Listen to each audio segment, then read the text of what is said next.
Sana, welcome to yet another week of TACO edition, Diaspora edition. We thank you for being here today. Looks like today we are full house and we have a wonderful show for you today. We are privileged to have a guest. I'm going to introduce him shortly. But as usual, before we begin our show, let's have a word of prayer and then we begin. Let's pray. Lord, we thank you yet another time. We are here together as Kenyans for the love of our country. As we engage with our guest today, may you guide our discussion and above all from each other and also impart knowledge to our fellow Kenyans. In Jesus' name I pray, amen. All right.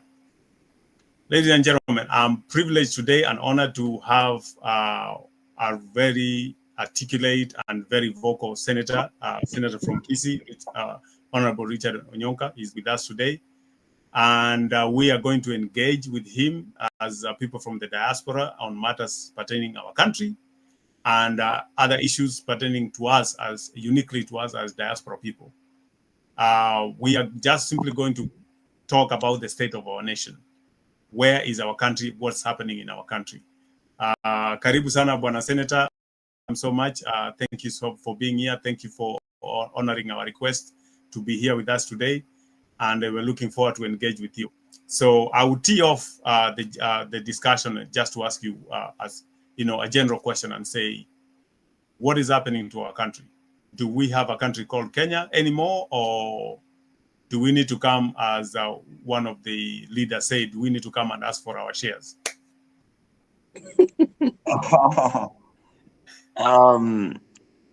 Chair, thank you. I don't know where to start by explaining and expressing the true state of the nation, but generally I think all of you are aware that we've been having very serious challenges in the country. The issues that have come up, I'll be very sincere with all of you. Initially, I wasn't preoccupied and even interested to analyze these issues, but I think after I became a member of the Senate, this is when I discovered that actually our country has certain issues and our country has challenges. So then I began to analyze and evaluate what is it that could be wrong with our country. And our country is sick.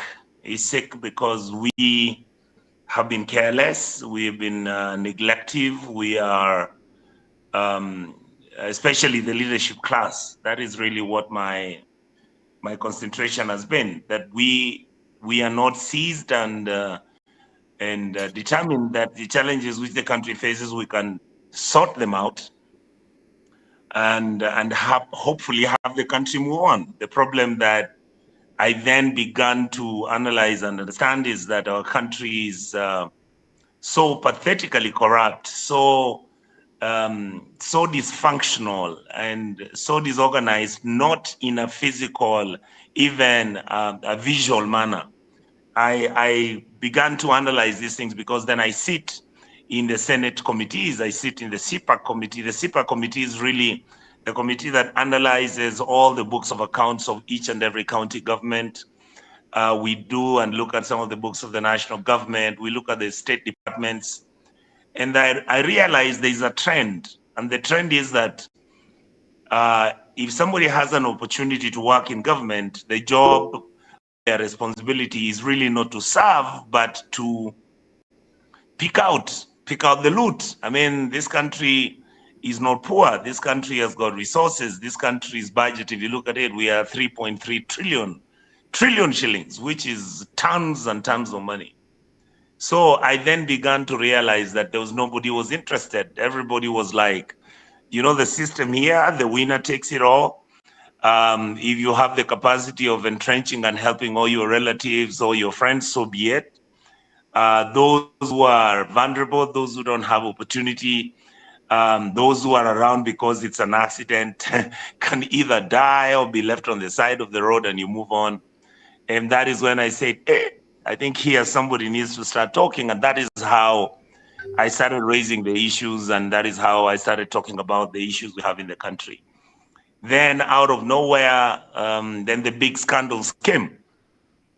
If you can remember, we had the issue of the fertilizer. Then if you saw there was an issue of the sugar, then you realize there was issue of individuals being given duty-free facilities to import things without paying tax.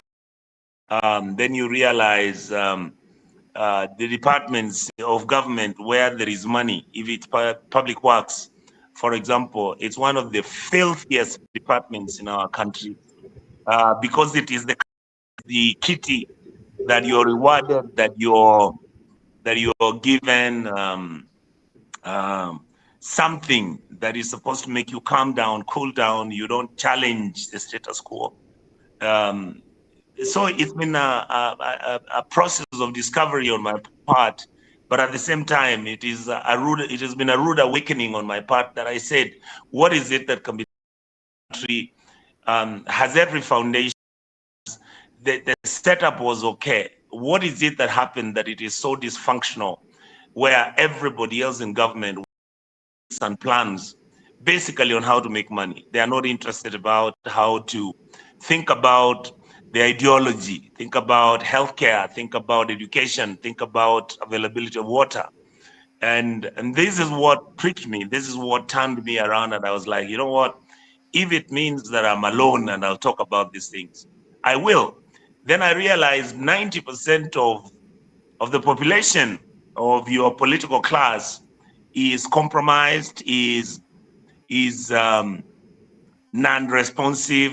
Some of the issues I've been raising, like I've been saying, forget about CDF. It's actually the kitty. It's the pocket change that members of parliament are given. Then they go and pass laws which are deliberately geared towards the budgeted corruption that we have in the country. An MP is either told, utasikia vile tunasema, and maneno yametoka juu, ametoka chini.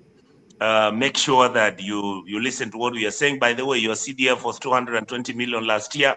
Wakubwa wamekubali, now we are increasing it to 300. And sio mambo ni hivyo. Then the system now begins to eat itself. The other thing that is important, I think I need to mention, is that I believe the issues you have are really not necessarily the issues that have been brought by President William Ruto. I believe that President William Ruto is actually an incident or a consequence of the misgoverning and the misplanning and the mismanagement of the state as an engine of development and growth. Essentially, the team around him and the team that is in the National Assembly, the senators who are with us, some of them really don't care what you think. They really don't look at our country as something that needs to be protected and cared for.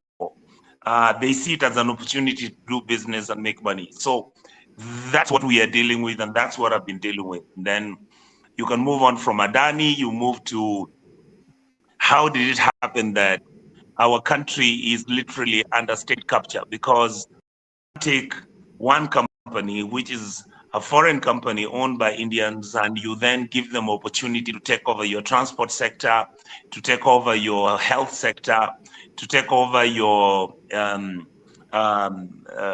electricity transmission system, to take over your geothermal development arrangements. I mean, there's a disconnect, and there is something that I realized that is now very, very painfully what many people call the state capture, and that's where we are today. Wow, quite a lot. So I'll just go quickly to the panelists and give each one an opportunity to ask a question. Yes. You can respond, and then we go from there. Respectfully, as usual, I'll start with the ladies. Since we only have one today, Doro, take it away.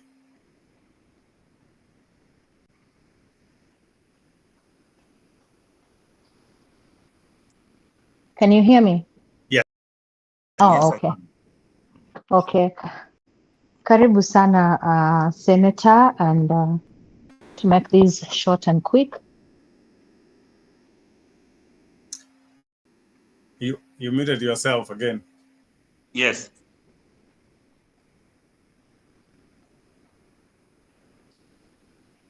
Doro, you've disappeared again. Unmute. Okay. Okay. Okay. So my question is, mine is more recent state of affairs. What do you think about this young man, Morara Kebaso, Yes. and how safe do you think he is, especially after the recent happenings of just a couple days ago? Yes. And where do you see him going from here? Thank you. Chair, I don't know whether I can answer question by question or Yes. maybe you ask one or two, then I can combine them. But let me continue with what Doro has asked me. Another issue that I think that many of you need to understand is that national level, most people beginning those pertinent questions, and many of them do not have the voice to do it because they either know that the national or the Senate, neither do they have any political space. But what has happened is that I think, again, and I say this with a lot of humility, I am not interested to even give myself any appreciation or accolade. I think Morara's coming up is not a unique event. Wherever he came from and however he has come from, Morara is also a consequence of the visuals of what's happening in our country, a consequence of the understanding, the deep understanding of the that many Kenyans, especially the young Kenyans, are beginning facing, and that is, I have been going on TV and saying, look, I see the trend in our country. I see things which are happening. I see the corruption that we have entrenched. I see the bad governance that we are reintroducing into government.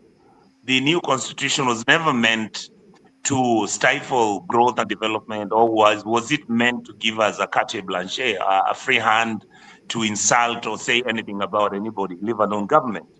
But the reality is that because of the new constitution, Kenya is much more freer. So Morara is really a product of what Kenya is, and that is, when he came in, I would go on TV and say, the reason why I see the president and his deputy, for example, right now fighting, they are not fighting over ideology.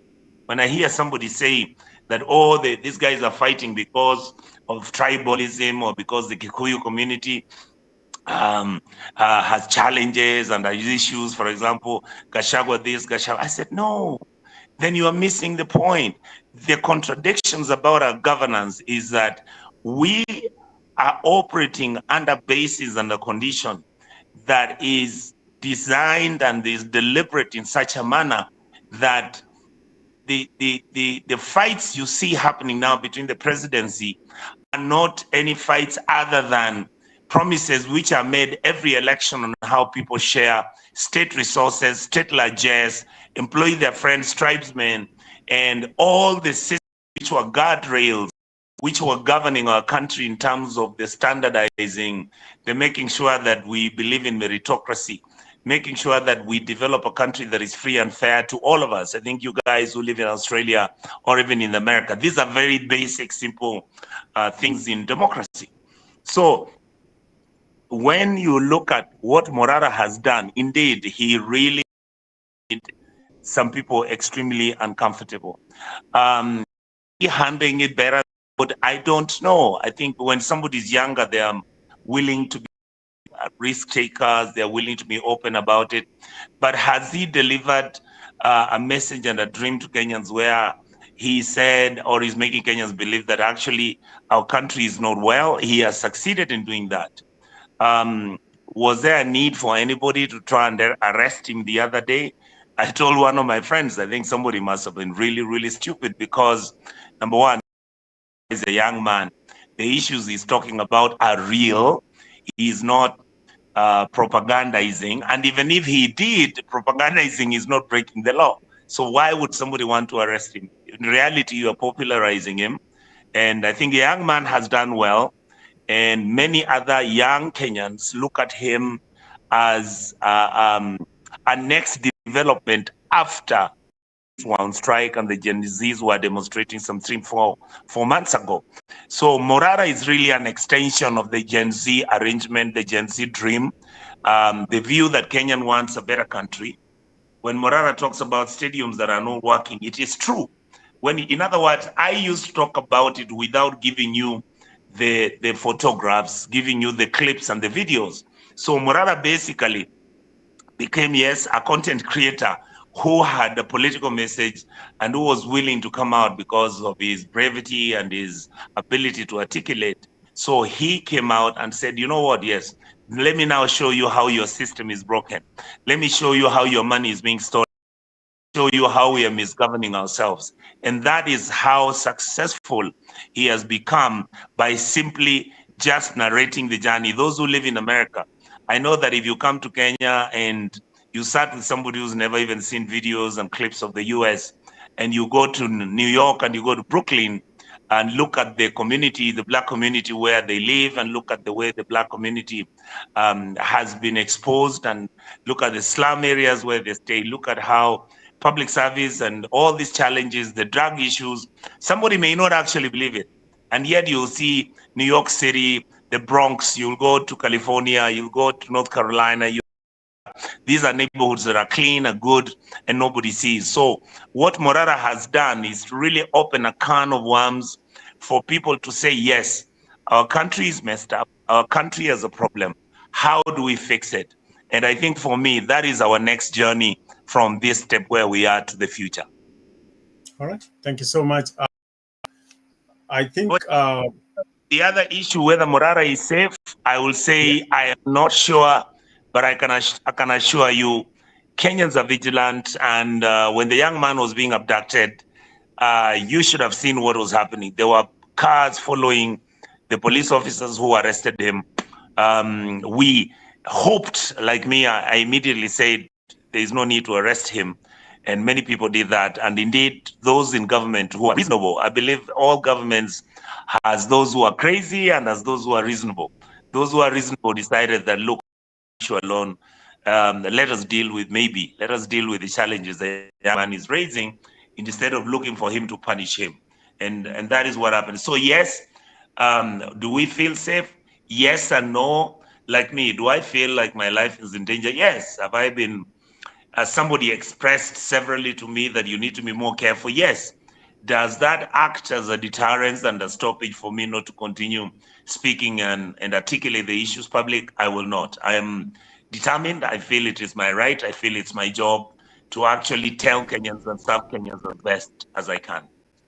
All right. Thank you so much. Bob and Professor Monda, questions that were tied together. So I'll give you a chance to ask the question, Professor, and then Bob, and then Senator will be able to respond. Yeah. Thanks, Senator, for advocacy. My question is in relation to the skunk in the room, so to speak, right? The Adani deal. And I'm specifically interested in sort of 3 broad issues around that question. Number one, after the 30-year lease of Jomo Kenyatta, JKIA, yes, Adani is supposed to have 18% equity of the airport after the 30 years. So this would be 2024. In 2055, Adani will still have 18% equity. So I'm wondering, who are the people behind the Adani who to enjoy that 18%? Because someone seems to be planning for a massive wealth transfer to their children even after this deal. So that was the first one. But the second element is, in relation to the Adani deal, I've talked to faculty here in New York from India, and they've confirmed to me this company for massive corruption in India.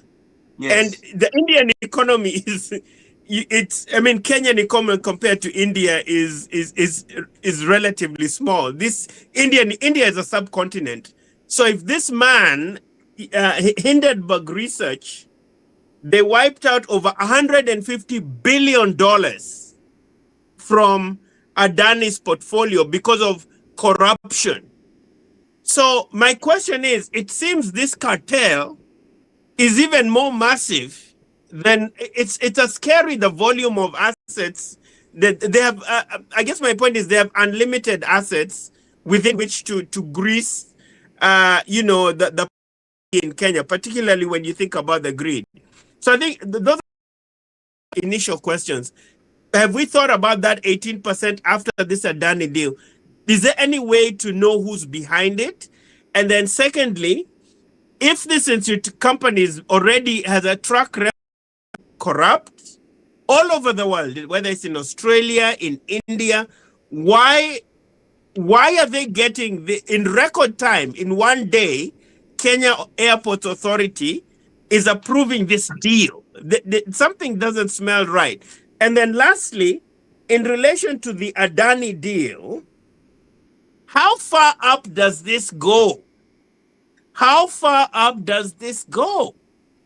Because it seems to me that a volume of a deal at this level and the speed of facilitation for the processing of this deal could not happen without the signatures from the highest of the high.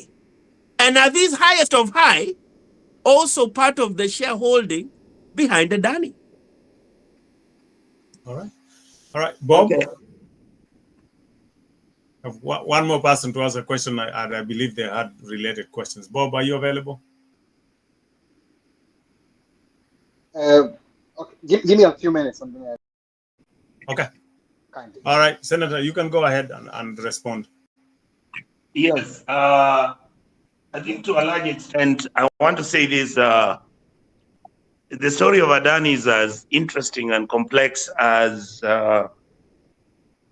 even how the information came to me. The information came to me, I was in the Senate one of these fine days. I think it was about 2 months ago. And I received a message from my phone. From my phone. There's a young man who's a friend of mine in Kisii, and he called and said, there is somebody who lives in France. He's a Kisii and he's looking for you.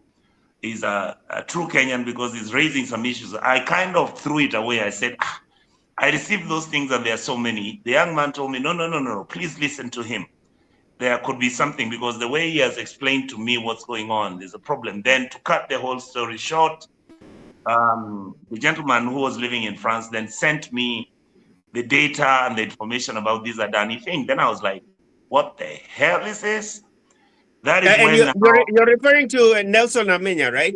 Yes, that Nelson Amenya actually is the person who initially realized and who came up with this story of Adani. I didn't know about it. I hadn't even heard it at the Senate because, everything at the state level is under secrecy.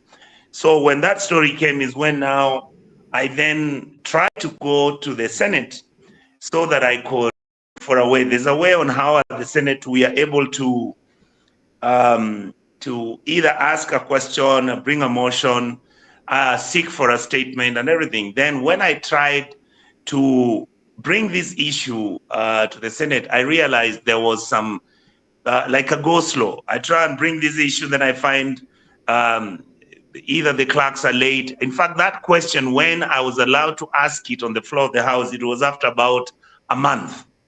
That is normally abnormal. When you want to ask a statement or a question, it takes you about 3 days and the statement is there. Then on my own, I then began to pick information. And I then went Googling and I then asked my office, the clerks there, to give me as much as they could about Adani.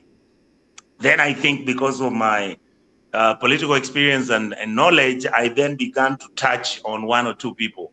And when I did that, I found them telling me, "Si wachane na hiyo kitu bwana, hiyo kuna wenyewe. Leave that thing alone." I think you can even look, you can come and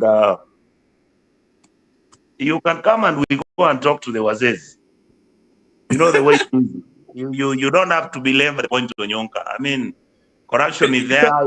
You can get your cut. You can also get your cut. Yes, you can get something for yourself small, and in fact, you can prepare yourself. The money might make you go and become governor, you become big. You know? So what is this noise you're making? Then I said, here, I think I'm in trouble. And that is now when I was even more determined. Then I started putting the data tomorrow and I started talking about, initially, the question is that, and I understood, because initially when I started, everyone was kind of laughing at me. In fact, one of the issues that that will shock you is that if you come to the Senate these days or even 3 weeks ago, now they have cooled a little bit because I was kind of vindicated, is that you find many people, when I enter the Senate, they say, oh, Mr. Adani has come. Then you'll hear somebody sniping at me. Oh, you haven't been given your thing. You will stop making this unnecessary noise. So anyway, we proceeded, and wonderfully well, I picked a few of the colleagues. I finally started taking them through what we are dealing with. I told them, how can a company come to your country, negotiate an agreement to do something they call an airport? You don't know whether they are doing the whole airport like other countries have done, like Ethiopia has done. You look at KQ, the airline that is supposed to manage or to carry passengers from Nairobi because we are supposed to be a hub. You find that basically it started looking like just a deal. And indeed, we went further and further. Then I discovered, of course, that's when I started saying, there is an eternal clause in the agreement that this team has to 20% eternally until we die and our children and other people's children, their children. So we went through with this, and indeed, the rest, I think you have seen, we've had hearings. This is one of the biggest scandals in our country. The shocking thing to us was that it wasn't just a one-off, and it wasn't that it's a deal which can be done. And indeed, I mean, you understand, governments will steal, but some of them try to even fake it look reasonable or legal. And in our case, nobody was willing to look at any of those things. There was no due process followed. There were no public hearings. The employees at the airport were never consulted. There are people who have the duty-free shops and other engagements at the airport. It was just Indians, a group of Indians started coming to the airport and walk around. So the people started saying, who are these people? Why are they walking around with Kenyan security personnel? Then the government sent Musalia initially to answer me. Then after that, they sent the new minister came to answer me. Both of them failed. Finally, they sent John Badi, who came, and John Badi, I think because he had just been appointed a month before, he didn't even know what the details are. And then the whole thing now took the national platform. And I am so happy that the National Assembly Committee, which would never be involved in such a matter, was forced to reset itself up again as a committee of transport and make recommendations, which I agree with, that we first hand the whole thing, we hand over the scandal to the Auditor General, and if possible, all the other state officers, including the Attorney General. But again, the question becomes, there isn't any transparency for anybody to know what this agreement was about. That is the saddest thing. Even now, the agreement, the details of Adani that we have are details which are scanty because the real agreement, we have never received it. But nobody has ever denied that the data we have and the facts we have are not true. And where we are right now is, I believe that the Senate and the National Assembly are going to stop this thing. I believe that whether these people have signed an agreement or not, we will have to force it to stop. The reason being that it is better we lose the money, which again, I've come to discover that our system is structured in such a manner that when people are striking a deal, those who are in government, let's put a clause which says that if you don't honor the deal, and the Adani one had crazy options. You can't take them to court. They would have to bring in their personnel from India. The percentages were not stated. Money that they are bringing stated. All they say is that they would have to go and financing themselves and bring that financing so they can tell us what we want. Talk about $2 billion, but you know, in India, I mean, in Rwanda, they have spent 1.2 billion. They have been given a brand new airport by the Qataris. Rwanda Air has been given 42 aeroplanes, including 6 Dreamliners. The Rwandese, I mean, the Qataris will be running as a partner, but the government will collect the revenue. The workers will be maintained. Airline, Rwanda Air in Africa, will be managed by the Rwandese people, the Rwandese government. All that the Qataris are actually going to collect from this agreement is their revenue. Once they have collected the revenue, whether the period is between 10 or 20 years, they would then hand over the airport to the country. In our case, there was no agreement like that. You don't have any handover taking place. They don't tell you the period of time. They just say it's going to be 30 years. There was no feasibility study done, return on investment, money for value. All those things were thrown out of the box. And we believe, I sincerely do believe, that the big players in this deal have already been given. And basically, we are now dealing with the wake. We are dealing with an afterthought. My argument is, and this is what I've been telling our colleagues, we must stop this agreement. It's better for Kenya to lose even 15 or 10 billion, lose 1.5 trillion, which is that airport is worth as we speak now. So that's what has been happening. And finally, I want to say to Professor Munda that the reality we have in our country is that Kenya has become, we are like a narco state. We are like what is happening in Latin America. Those who are able Colombia. and Colombia and on all these places, those who are able to break the law, compromise the systems, like look at it.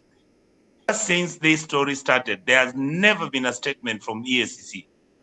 And yet EACC is the body that is supposed to actually investigate and give recommendation for prosecution, or even to the Senate. And nobody has ever talked about anything Adani from the DPP. Nobody has ever talked about Adani from the Attorney General's office.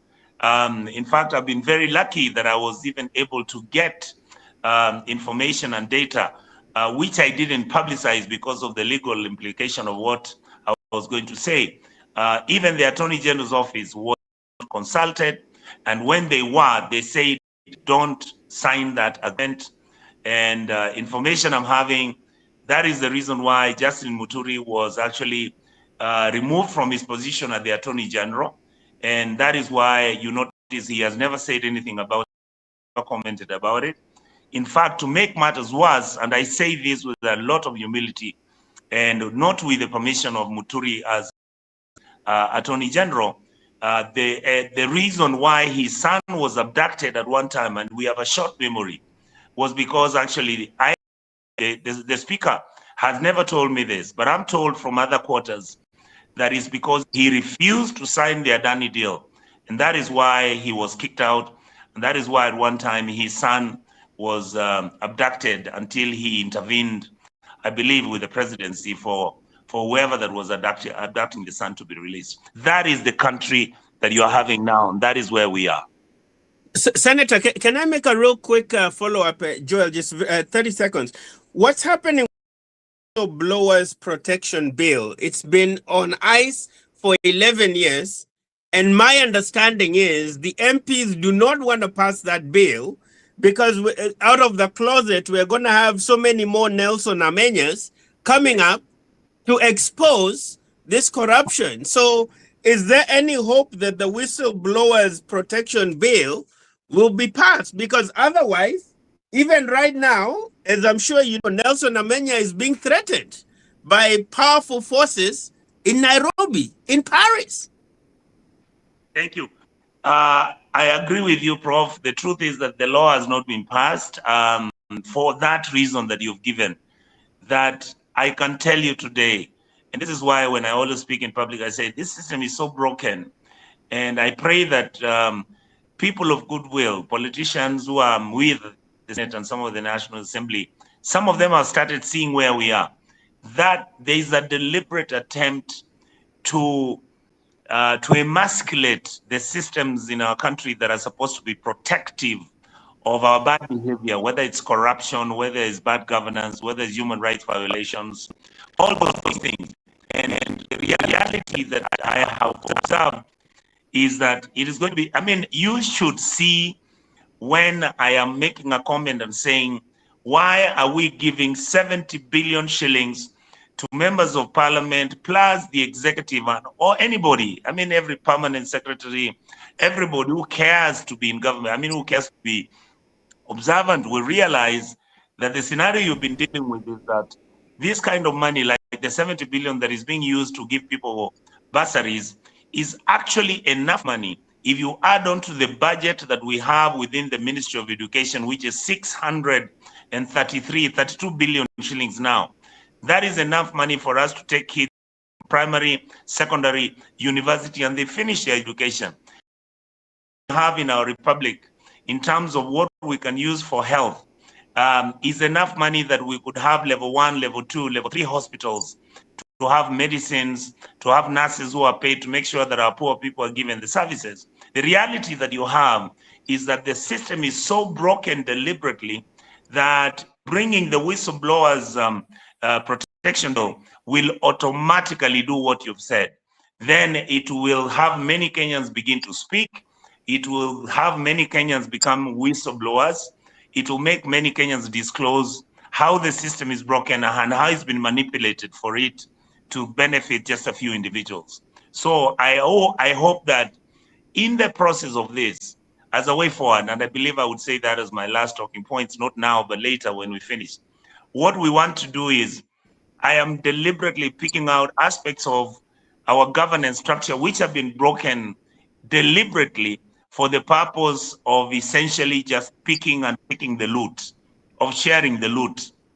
I mean, I'm not justifying any reason whatsoever why Gachagua must be removed as the vice president. But indeed, if the issues that have been raised, that in 2 years he has made 5 billion shillings, which he has used to buy hotels, he has built, he has bought Nyeri Greenspan. They have listed all those things. And it's not that he is any worse than any of us in government and in National Assembly.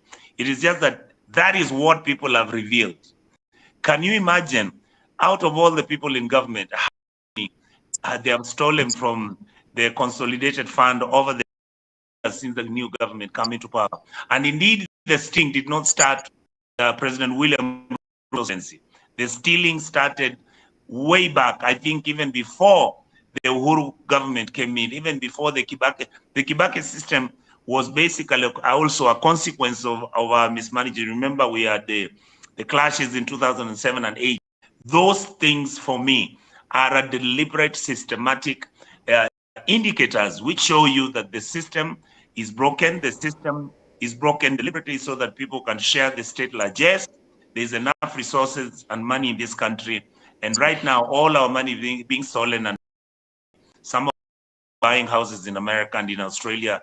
I know 1 or 2 have bought ranches there. That is where we are. Wow. Sana. Thank you so much. Bob, are you ready, or do I go to Bauni? Go to Bauni, go to. Okay, thank you. Bauni, I know you said you're on listening mode, but if you have a question, go ahead. Okay, thank you so much. Mine will be so easy and say very simple. I have a question. Yes. Is there a time that will come and we have law, like now I can see like in near future the constitution will be changed? Is there Yes. a way there can be a law that if a bill take a certain time in the National Assembly, the same bill can be shifted to Senate and be discussed and become a law? Because in my opinion, I feel like two guys seated somewhere, one playing dirty game and another one playing PR. Senate looks more like it's more composed than the National Assembly, but Senate doesn't have sharp tooth enough to bite. Thank you. So I would like a time when those things can be in law. Like if a bill stays for 2 months in the National Assembly, the same bill can be shifted to Senate, be discussed, and passed and become a law. Could there be such a chance? Thank you. Thank you. That's a very good question, but I'll answer it from this perspective. Again, you remember our constitution, and you heard some people say we have 20%, 30% that needs to be fixed. By the time we have run with it for a period of 10 years or 15 years, then we should be able, because of the clauses which were there, there was a way on how we had to ring fence the constitution and allow it for 10 years during the implementation period and all that. The second thing that happened, which I've now realized was deliberate, that it must have been an accident, which was a very sad accident. We removed the powers of making the Senate the upper house. The reality of that is that we have got something like a mongrel of governance structure where the National Assembly has been given powers up to even about 60%, because definitely the National Assembly is the one which manages our is where the money, those are the people who actually dish out and share out and give you out the money. You saw like yesterday, there's a story that came out where the Ministry of Sports, where you have the minister who was there before, he ended up, in fact, taking 1.5 billion shillings. And I'd said this some 2 months ago. I said the sports fund kitty that was meant well, that collects money from the betting, that collects money from donor funding, that collects money from sports associations, all the other things, the World Rally Championship, whether it's in basketball, whether all these organizations receive money, and the money comes through the sports fund. And yet the sports fund has been a kitty where the minister goes in there, members of parliament don't even care whether how much money are we receiving. For the last 2 years, the sports fund kitty has received close to about 24 billion shillings. And yet nobody can actually tell you where the money is. And this is now when the revelation came yesterday that the minister had spent 1.5 million to give some professors at the University of Nairobi to touch on sports. You go and look at other departments of government, the Ministry of Tourism. The other day, one of the guys who sits in the budget committee at the National Assembly tells me that the amount of money we allocated for the Ministry of Tourism is actually 6.4 billion shillings. And yet, from what told by the PS himself, the amount of money that these guys needed was not more than 1 billion. So you see 5 billion is allocated for sharing within the structure of government. I can run through out of the 24 state departments, and I can show you, imagine 24 state departments times 5 to 6 to 8 billion shillings per department. You're talking about 200 billion shillings. This is money which would literally just change your health sector, change your education sector, make sure that you are tarmacking close roads of tarmac road per year. But this is a system that the National Assembly has captured, and you are elected and selected to the National Assembly because look at everybody who runs for office as a member of parliament, including me when I was running. Initially, my agenda was to make money. I had to be completely, I would be fake if I didn't tell you. I was a member of parliament. I've been there for the last 20 years. I didn't see anything wrong with us being added CDS 24 million to 100 million to then, by the time I was leaving, the figure had reached 200 million. You are able to take 50 million, you give people who are either your friends and people in your constituency as bursaries. You do roads. It doesn't matter whether the roads are actually done professionally. Why? Because the whole system, whether it is Kera, whether it is Kura, they know what it is. You take the money, you sell the roads, you are paid half the money back from the construction of those roads. Imagine we have been doing Maram roads for the last 60 years. If you look at the amount of money every year we spend on Maram roads in the Republic of Kenya, you shudder. You shudder. Take in like Kisii County and your county sub-counties. Kisii County has got 9 sub-counties. every member of parliament from Kisii County is given 100 million to do roads.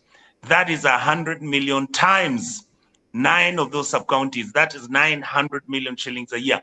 For the constituencies, we get 900. The national government then gives the county government about 1.6 to 2 billion shillings. If you take 2 billion shillings, 2.6 billion or 2 billion, you add on the money that is being given to the members of parliament as money for roads, that is the 900, it now becomes 2.9 billion. In Kisii County, if you give me 2.9 billion, and let us assume I'm spending 30 million shillings per road, can you imagine how much tarmac road we can do in 1 year? But the reality is, members of parliament are given their money for roads, they keep doing their quote unquote roads. The county government is given roads, the governors bring their, whether they're Indians or warriors or whatever they are, they strike a deal. Like in Kisii, the governor decided he's only bringing 9 companies to do roads there, and you don't have to ask him because the law allows him. I mean, the system from the top to the bottom is so dysfunctionally designed to make sure the ruling class, the members of parliament, the senators, of course, we don't handle any funds in terms of construction of roads or hospitals or schools. But those senators who behave well, who don't criticize government, who don't criticize their governors, who don't raise the issues that are pertaining to the developments or lack of developments in their areas, you will never be given a kickback. In fact, everybody sees you like you are either half mad, too hungry because you want to be given money and they have refused to give you. And anyway, that is how you are. You are just greedy and you're the one who wants the money. So I go back to what you said. Parliament must be fixed. We must change those laws that are necessary, like the one you've said that if the law is not able to be passed, we should have a clause that says in the next 3 months, if this law is not passed by the National Assembly, then let it automatically become law. But the next question that you ask yourself again is, even if Parliament passes, what happens? Because the presidency may not agree to pass that.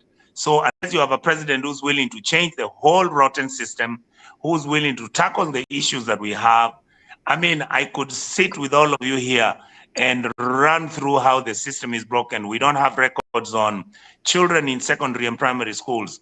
Right now, they have announced we are supposed to be employing teachers. And yet, in reality, when you are telling them, why can't you employ people according to the counties that we have? You are going to employ 52,000 people. Why are you not giving every county in Kenya 1,000 people to be employed? Because after all, there are 47.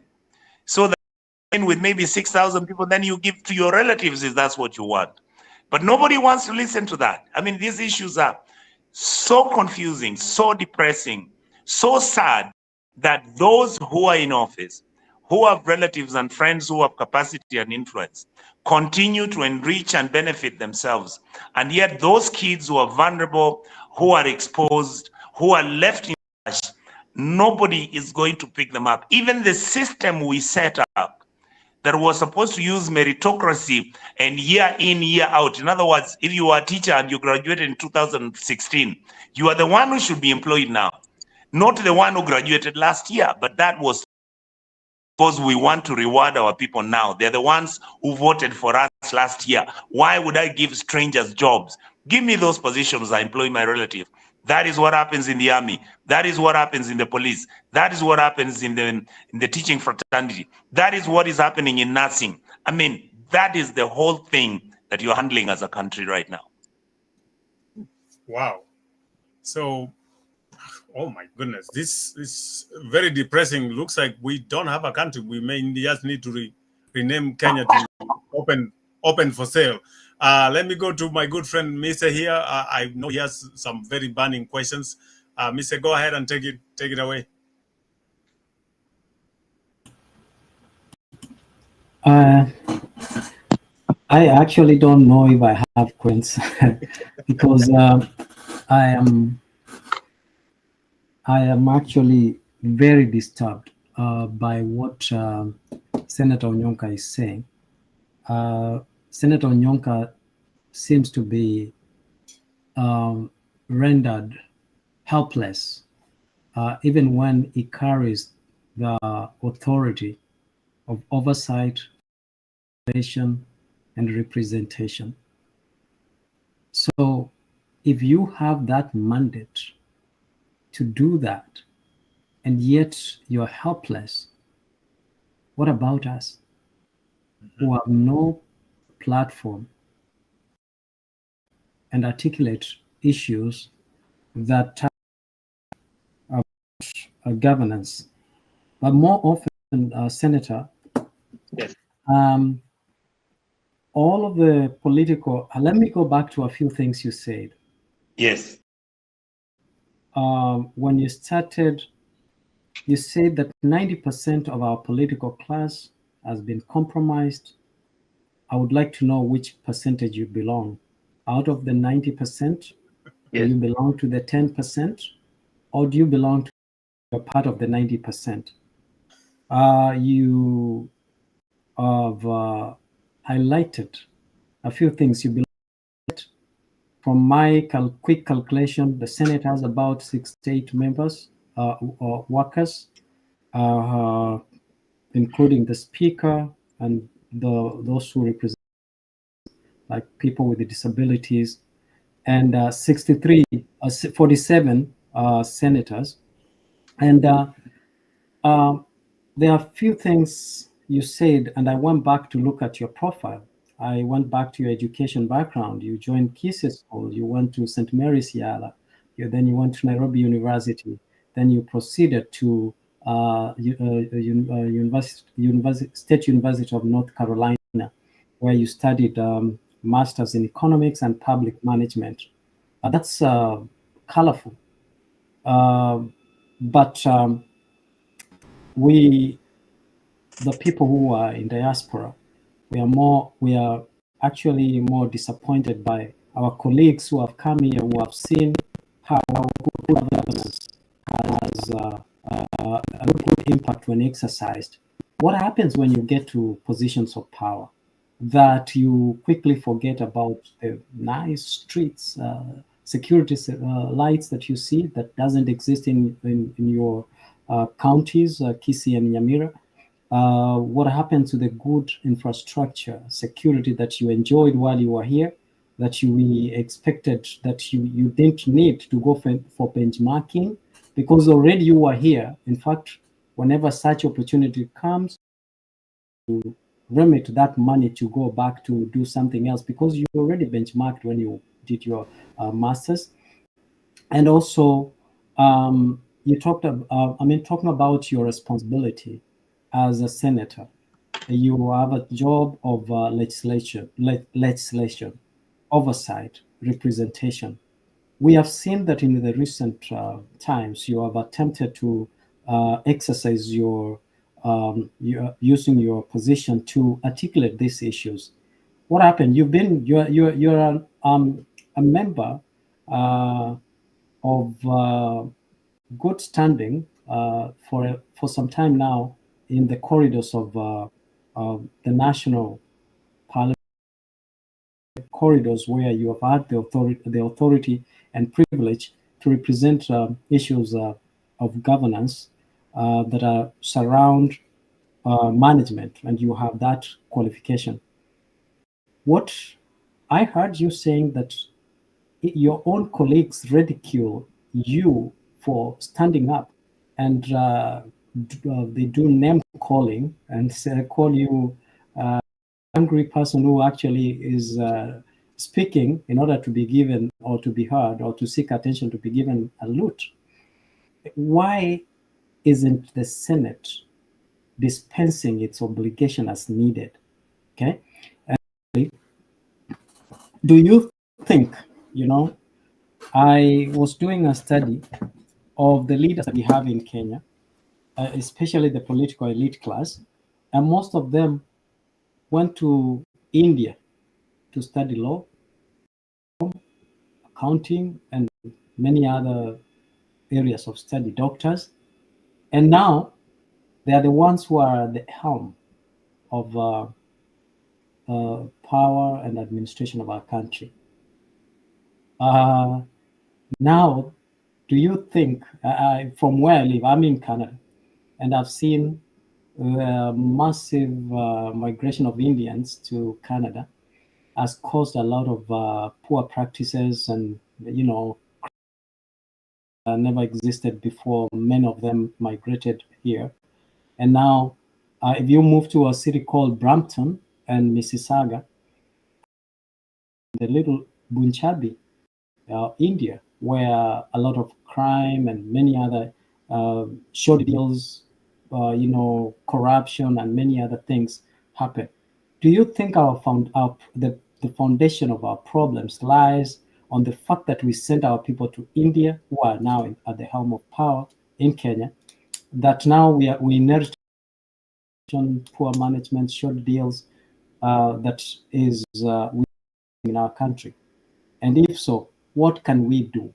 I mean, I've seen many people, I get disgusted when I see members of parliament or when I see people wearing sufurias kwa maandamano wakisema wanaenda maandamano akina Sifuna kwa maandamano that hard, when they have a platform at the Senate where they can articulate these issues, yet they join us in the street. Are they us or are they really helpless? Please help me understand. Oh my God, you've really, I think what the question you've asked is really what discussion should be, and that's what our discussion is. So I'm really happy you've asked the very pertinent question. Let me start with the Indian question. I don't think that in reality, the model that you have of corruption in this country is because people went to school in India. I believe that the model you have now is that, I mean, the complexity of the scenario where you are. So I come back, I wanted to raise the issue of India so that it doesn't look like we are bashing anybody who went to school in India. And number two, so that it doesn't become, it's like somebody these days, you find somebody saying, oh, you know what? The problem that we have in Kenya is that there are too many warriors who are doing, no. That's not the problem. The warriors are not the problem. The system that I'm talking about, yes, I came in from the US, extremely exposed, knowledgeable, and I mean, I kind of knew what good governance was. I kind of knew, I saw in New Jersey, North Carolina, I saw in New York how government runs. I saw both the positive and negative aspects of this system of the capitalistic and growth. How even the Americans themselves are struggling with the social welfare issues. Do you need more social security? Do you have Obamacare? You know, those things that Trump is always talking about with a racist tinge and whatnot. The point is that when you join the Kenyan political class, and I want to make you guys understand, ladies, understand this. You join this political class, first of all, as a stranger. You get into the race you want to run. Number one, you realize that everybody in Kenya today who wants to run for political office must get money. All right, why? Because we, again, have used this, I've really done a deep analysis of where we are as a country. We have those who have been in power. The reason why every 5 years the president and the deputy president are fighting, whether it was Raila and Kibaki, whether it was Moi and Saitoti, whether it is Uhuru and Ruto, now Gachagua and Ruto, it is simply because, number one, during the first 3 years of your elections, after the elections are over, that is money from the state so that they can prepare themselves for the coming elections. And if you watch carefully, those of you who are capable and have the ability to run through the history and the period and the timings of when scandals come in our republic, it is immediately after the elections. The argument is, piga hiyo kitu malizana nayo in the next 2 years. Kenyans have got very short memory. They would have moved on. By that time, you have enough largesse and you have enough money to buy t-shirts, to buy what? I mean, we don't have an election finance law like in the US. That is another thing that we are discussing right now. In Kenya, we steal state resources, make sure that you entrench yourself. If you are an MP, you benefit by being given special roads. These roads is what you are given under the table, even though it comes under Kera, Kura, or Kenha. That is where during the budgeting period, because you are an MP, if you sit in the health committee, you are sitting in the education committee, or you sit in the water committee, that is when you maneuver, you negotiate, and money is given to you so that you can then take it to your area, so that then you can also make a cut for yourself. Sure, whatever little that is left is taken over to your area that you represent. I want to tell all of you like this, and I want to answer my brother who asked me, what happened to people like me? The reason why I am talking now is because I know in my I've never had a scandal.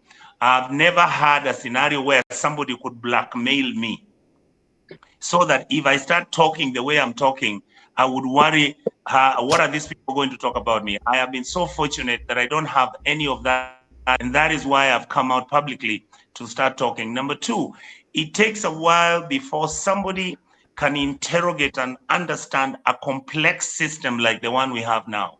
And I'm not asking any of you to give up on the country. What I'm saying is this, and I've said this before. The hardware of our country is okay. If you come to Kenya, if you drive on the roads, the potholes are lesser. If you went to certain hospitals, you can go to Aga Khan, Nairobi Hospital, Kenyatta, they are reasonably functional. Of course, Kenyatta has been eaten to a level whereby they have a debt of about 7 billion in a period of 2 years right now accumulated. The management which was at Kenyatta was kicked out, and basically a team was put there that is supposed to loot money. You go to the Ministry of Education, you look at how money is being utilized, you can go to each and every sector. It is not an easy thing for somebody like me, leave alone 2 of us or 3 of us, to reasonably sit down and say, my brothers, we have a country, we have a people, we have children who are going to school, we have people who need support, we have our old people who need engagement, we have education sector which is failing.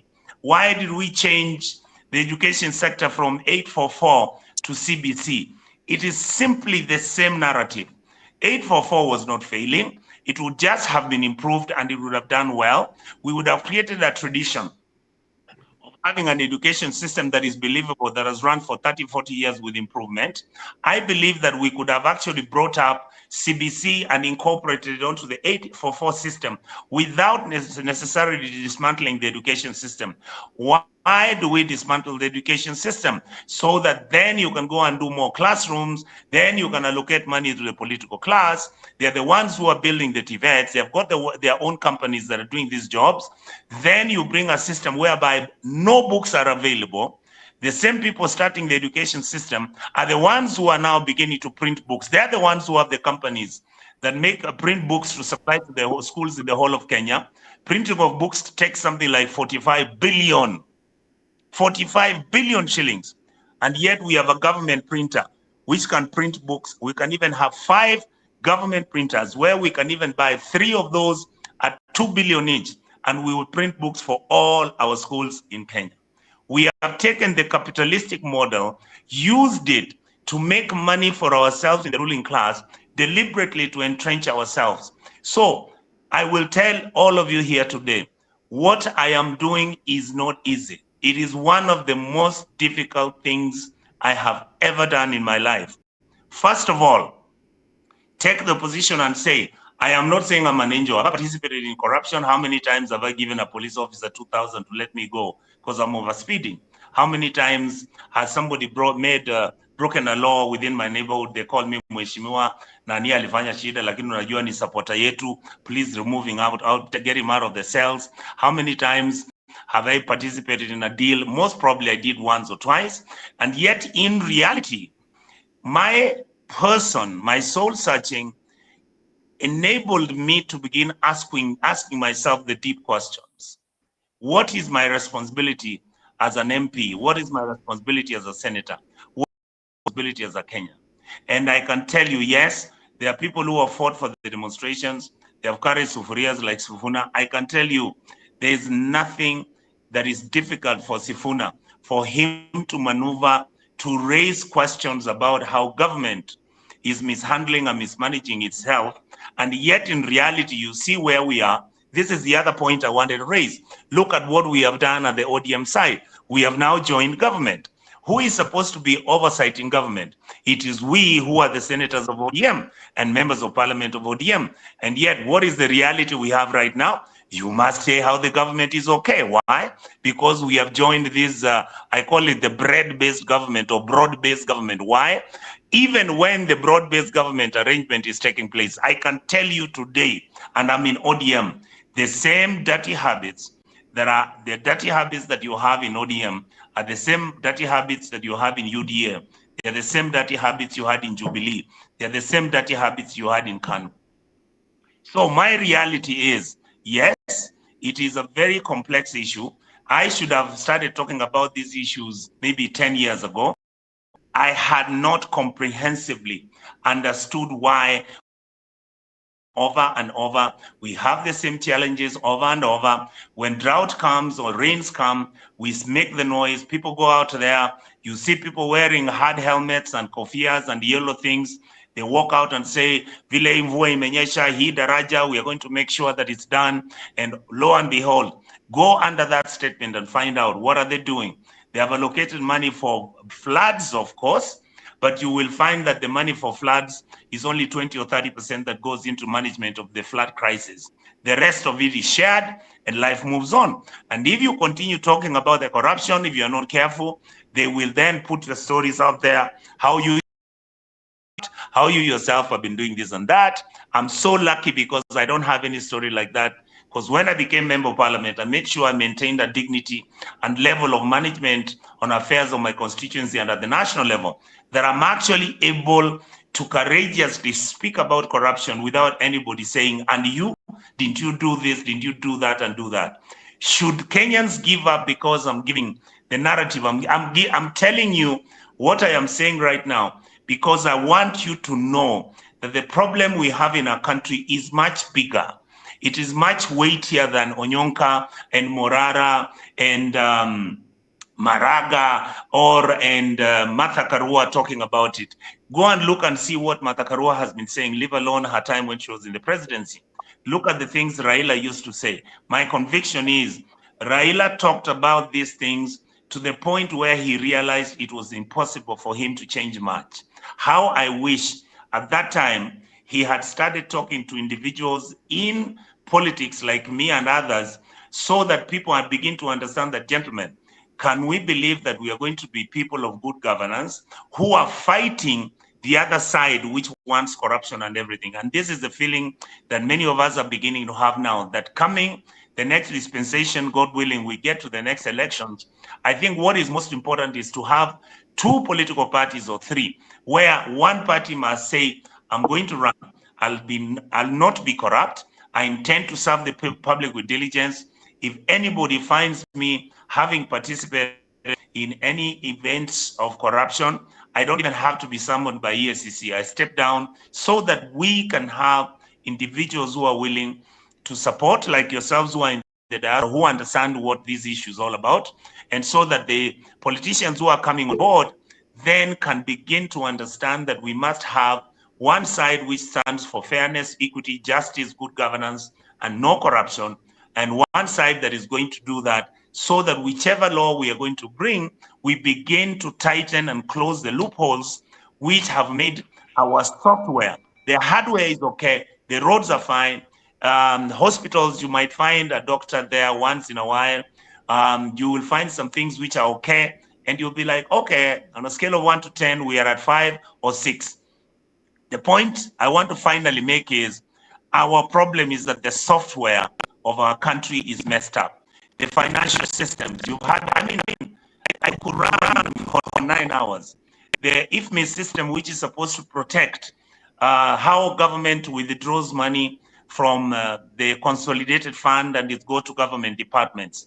How many times has Mrs. Nyakango, the controller of budget, saying, you guys, the consolidated fund has been invaded. The consolidated fund was pristine. No president had ever invaded the consolidated fund to make withdrawals. Right now, that is what is happening. Did it take place during Uhuru's time? Yes. How many times has Mrs. Nyakango talked about how did we get into debt President Uhuru moved our country from a country having a 1.2 trillion shilling debt by the time he took over. By the time he left, Uhuru was left as a debt of 9 trillion. Ever since William Ruto came into power, we have a debt of another 3 trillion. So since Uhuru left, we have 10 years gone through 10 to 12 trillion shillings in 10 years. And yet there is no electrical line of trains. You have poverty being at the same level. There is no changes in how we supply our water. The roads, yes, they are passable, but you still have maybe 40% of Kenya having impassable roads. I mean, these are the issues, ladies and gentlemen. This is not even, it's not even within the purview. I mean, how many times have we been told that when you look at the Eurobond, which we've been borrowing, the money never came to Kenya. The Auditor General has said so. I mean, so really, who then should come in other than members of parliament and the Senate to investigate this? The system is so broken that members of parliament and the Senate believe they're in government. Our people believe, all the senators and members of parliament believe that their job is to make sure that the government succeeds. So when the president brings a law to change on how, whereas previously we would sit at the National Assembly and the government, the Treasury would present how much money the government is going to borrow. We then removed the guardrail, president and his Treasury to actually walk into anybody who can give them money, borrow that money. There wasn't even a system on how you can make sure the money has come to Kenya. And as a result, that is how we got ourselves into the mess we are in. All right. Wow. This is a lot to go through. But at the same time, we believe in this show that in as much as we want to raise issues and complain, so to speak, but don't really complain, but make awareness. At the same time, we want to also give recommendation or suggestions for solutions. One of the things that I wanted to address, Mr. Did you have something to say? Yeah.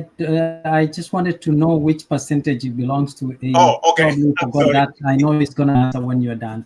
Okay. No, I can answer now. I'm not able to judge myself fairly for the simple reason that I started discussing these issues less than 6 months ago publicly, but I've been going on TV for the last 2 years. I consider myself to belong to unfairly, because I'm evaluating myself. I think I belong to the 10% now that is willing to stand up and speak about the issues in our country without fear or favor. I know the risks. As I said earlier, so many times people have called me and said, and I've told them, one, I think it's a dirty job, but somebody has to do it. I understand the risk. I am willing to accept the consequences of that risk.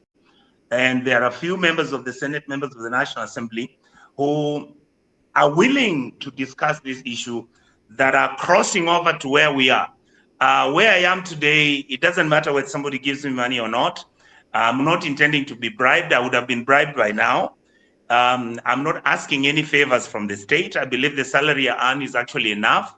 I've also said publicly that I think, in fact, we could even overpaid. 500,000 is enough for somebody to run as a member of parliament and to run as a senator. Why we are earning 1.2 million? I said this 10 years ago and people thought I was mad. So my point is that there are a few of us, and I believe I'm in that category, but as I said, I can't judge myself fairly, but it's up to you people to tell me whether what you think I'm doing makes sense, and whether I belong to the group of a few Kenyans and a few individuals who are willing to take the political risk and the personal risk of stating the facts the way they are. And it's not easy. I mean, you see, I'm talking about tons and tons and tons of money. And anytime you find people fighting over tons of money, then it is always noisy, cantankerous, and very violent. The things you must understand. And that's why I used the case of the narco trade in Latin America. I mean, there aren't Latin Americans who've been to school, who are lawyers and doctors, who mean well for their countries. And yet, How did the narco trade take over Mexico? How did it take over Guatemala? How did it? I mean, it is a system that is systematically, slowly, and it is historical, and it makes sure that a state becomes dysfunctional and eventually ends up becoming a banana republic because you have no structure. People don't observe the law. The gatekeepers, the judges, the magistrates are compromised.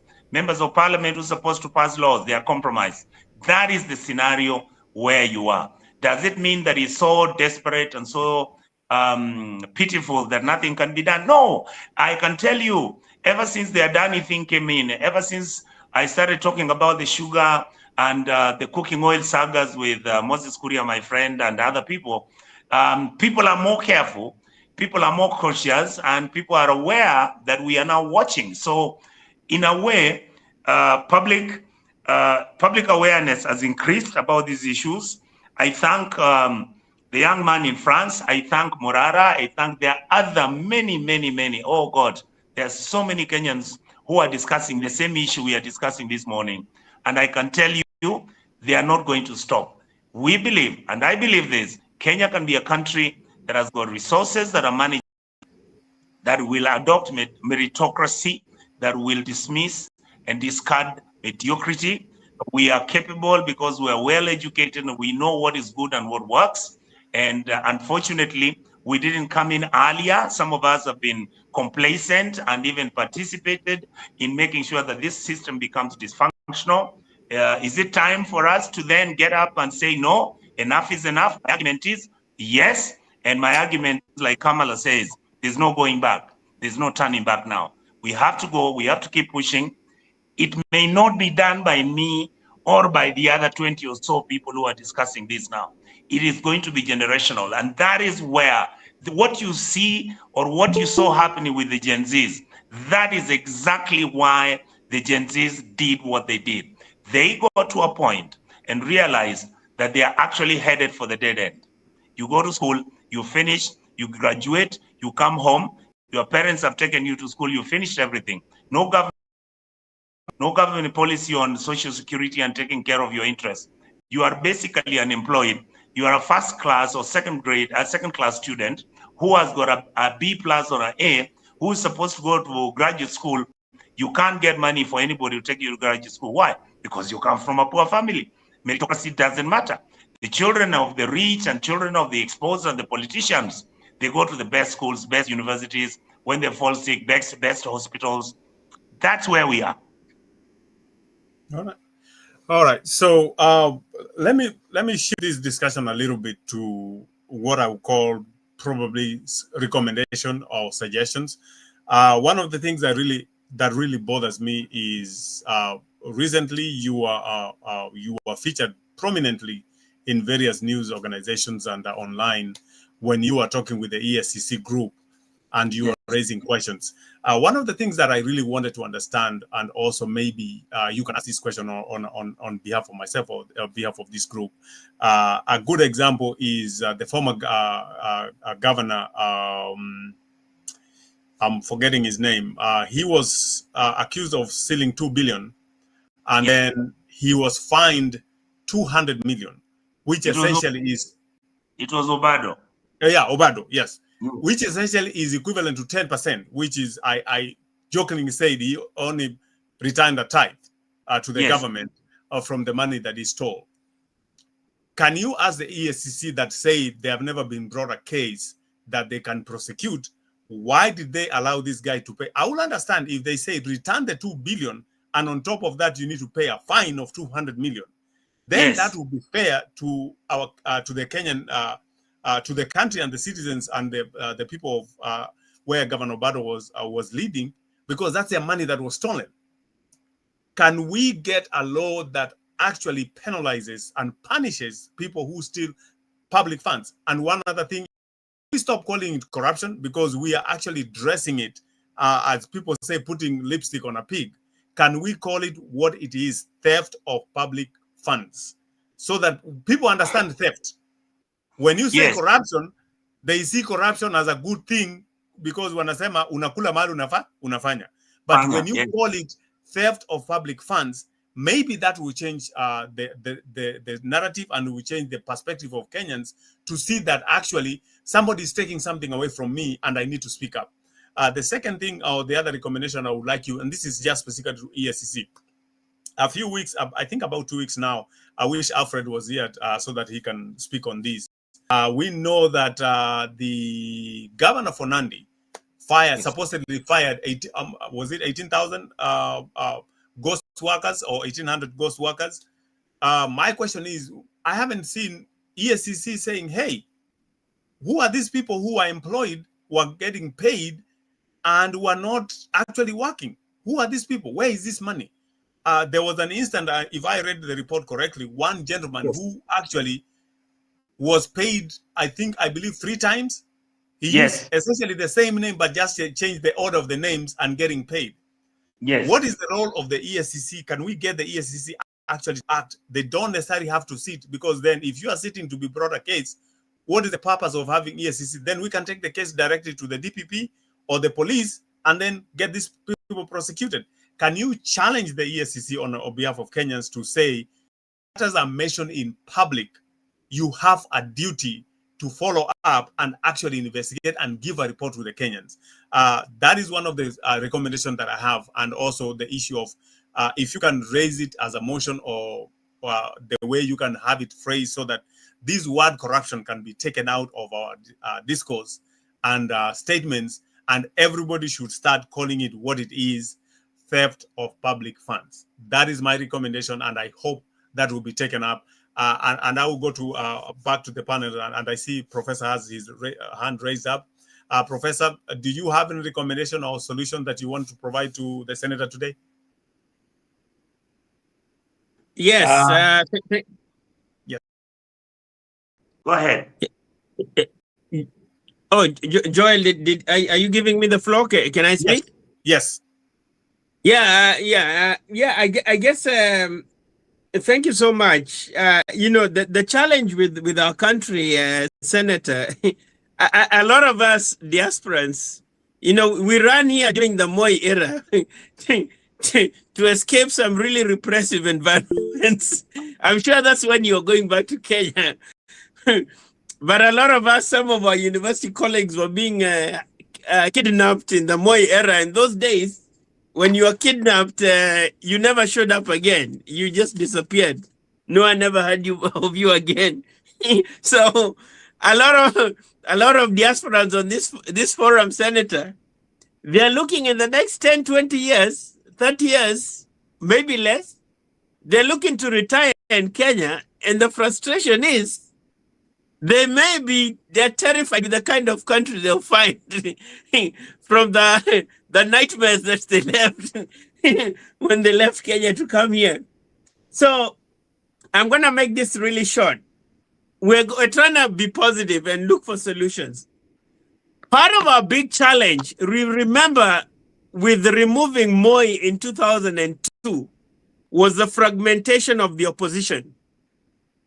So I'd like to hear from you. Where do you see yourself in 2027 or 2032? What are your ambitions?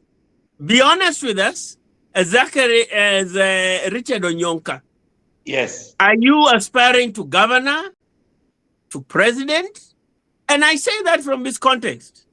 Yes. You have Richard Onyonka, you have Ekira Akot, you have this new gun, Morara Kebasu, 26-year-old man, coming from nowhere, whereas you have the other old school brothers like Kalonzo Musyoka, who've been in this game since the 80s, and feel they're being, their fire is being taken away. So that's one of my questions around the division, the disunity of the opposition.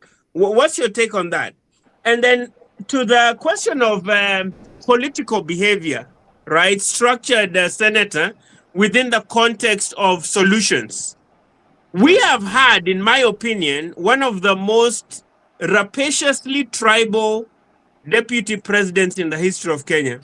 Yes. Someone who has national office, but cannot help himself.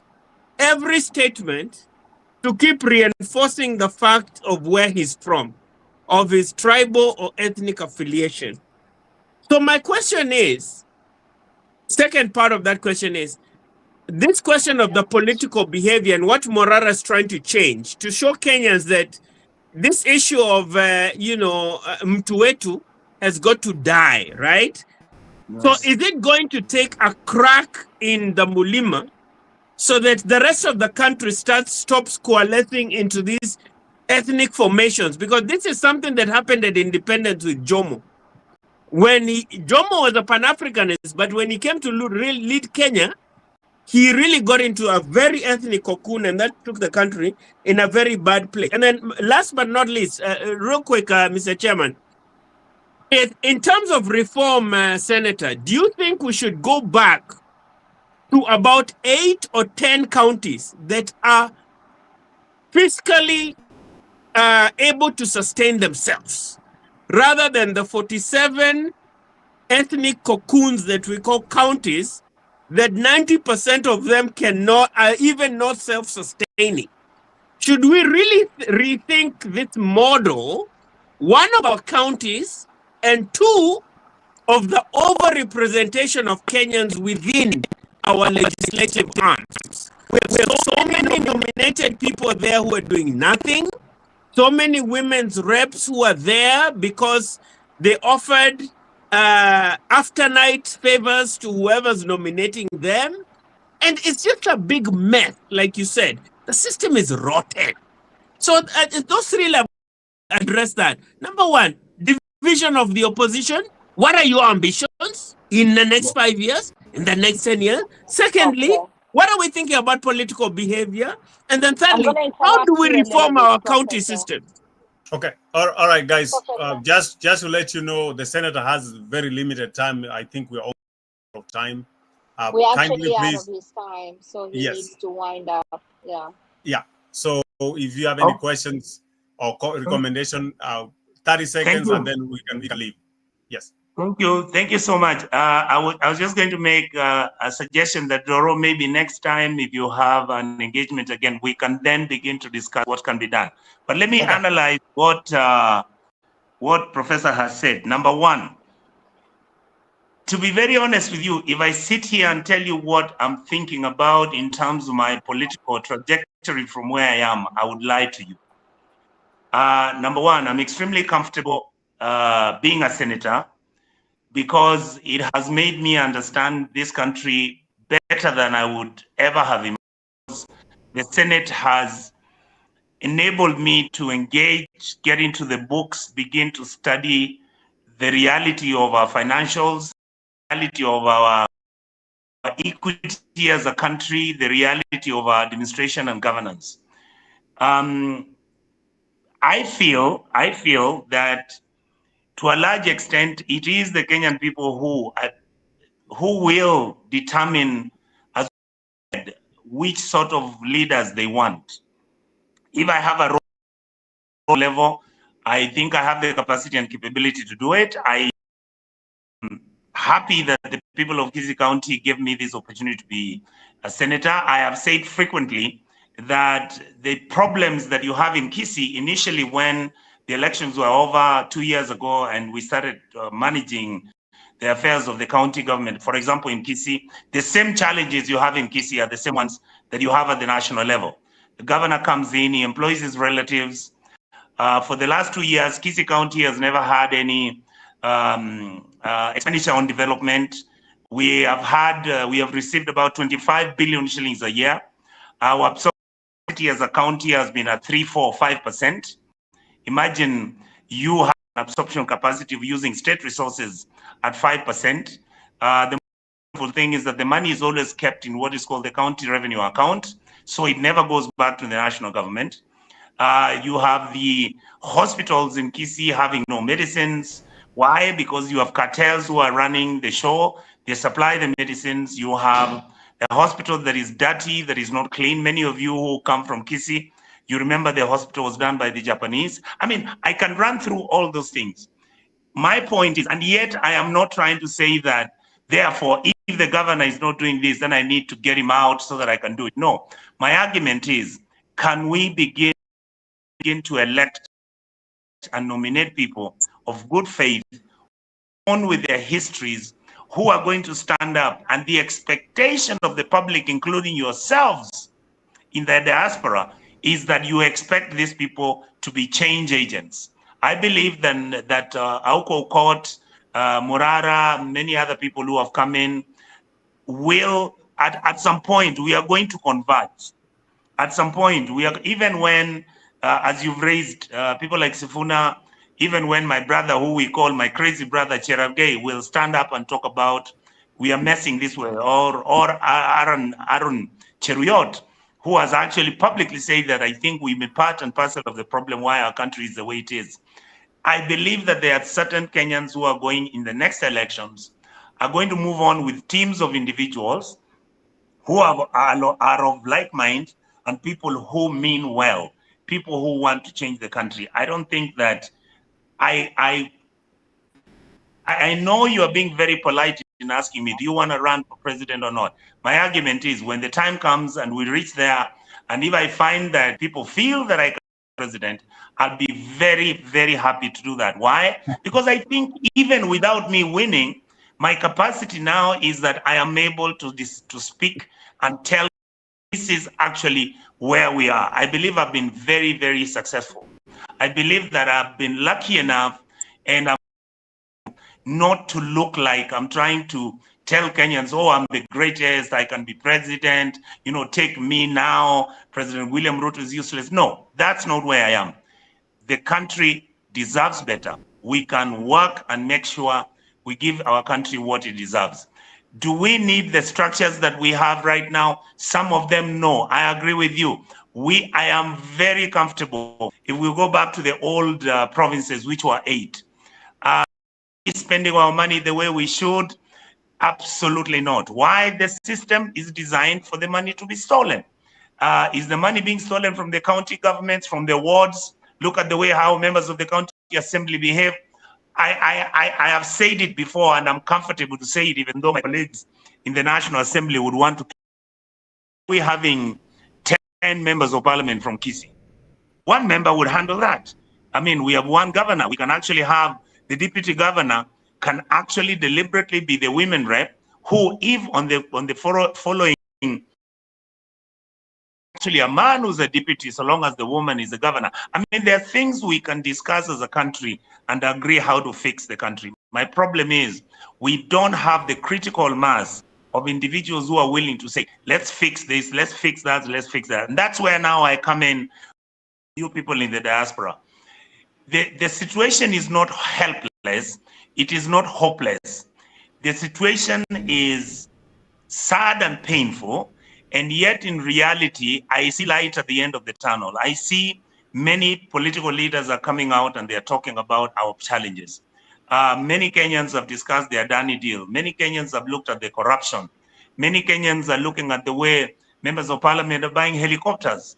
And they're like, oh my God, you mean, oh, it used to be so excited for you to have a helicopter. Now people are asking, where do you get money to spend 400 to 600 million to buy yourself a helicopter when you've been an MP for 2 years?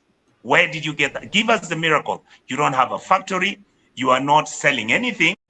And it's not just one MP.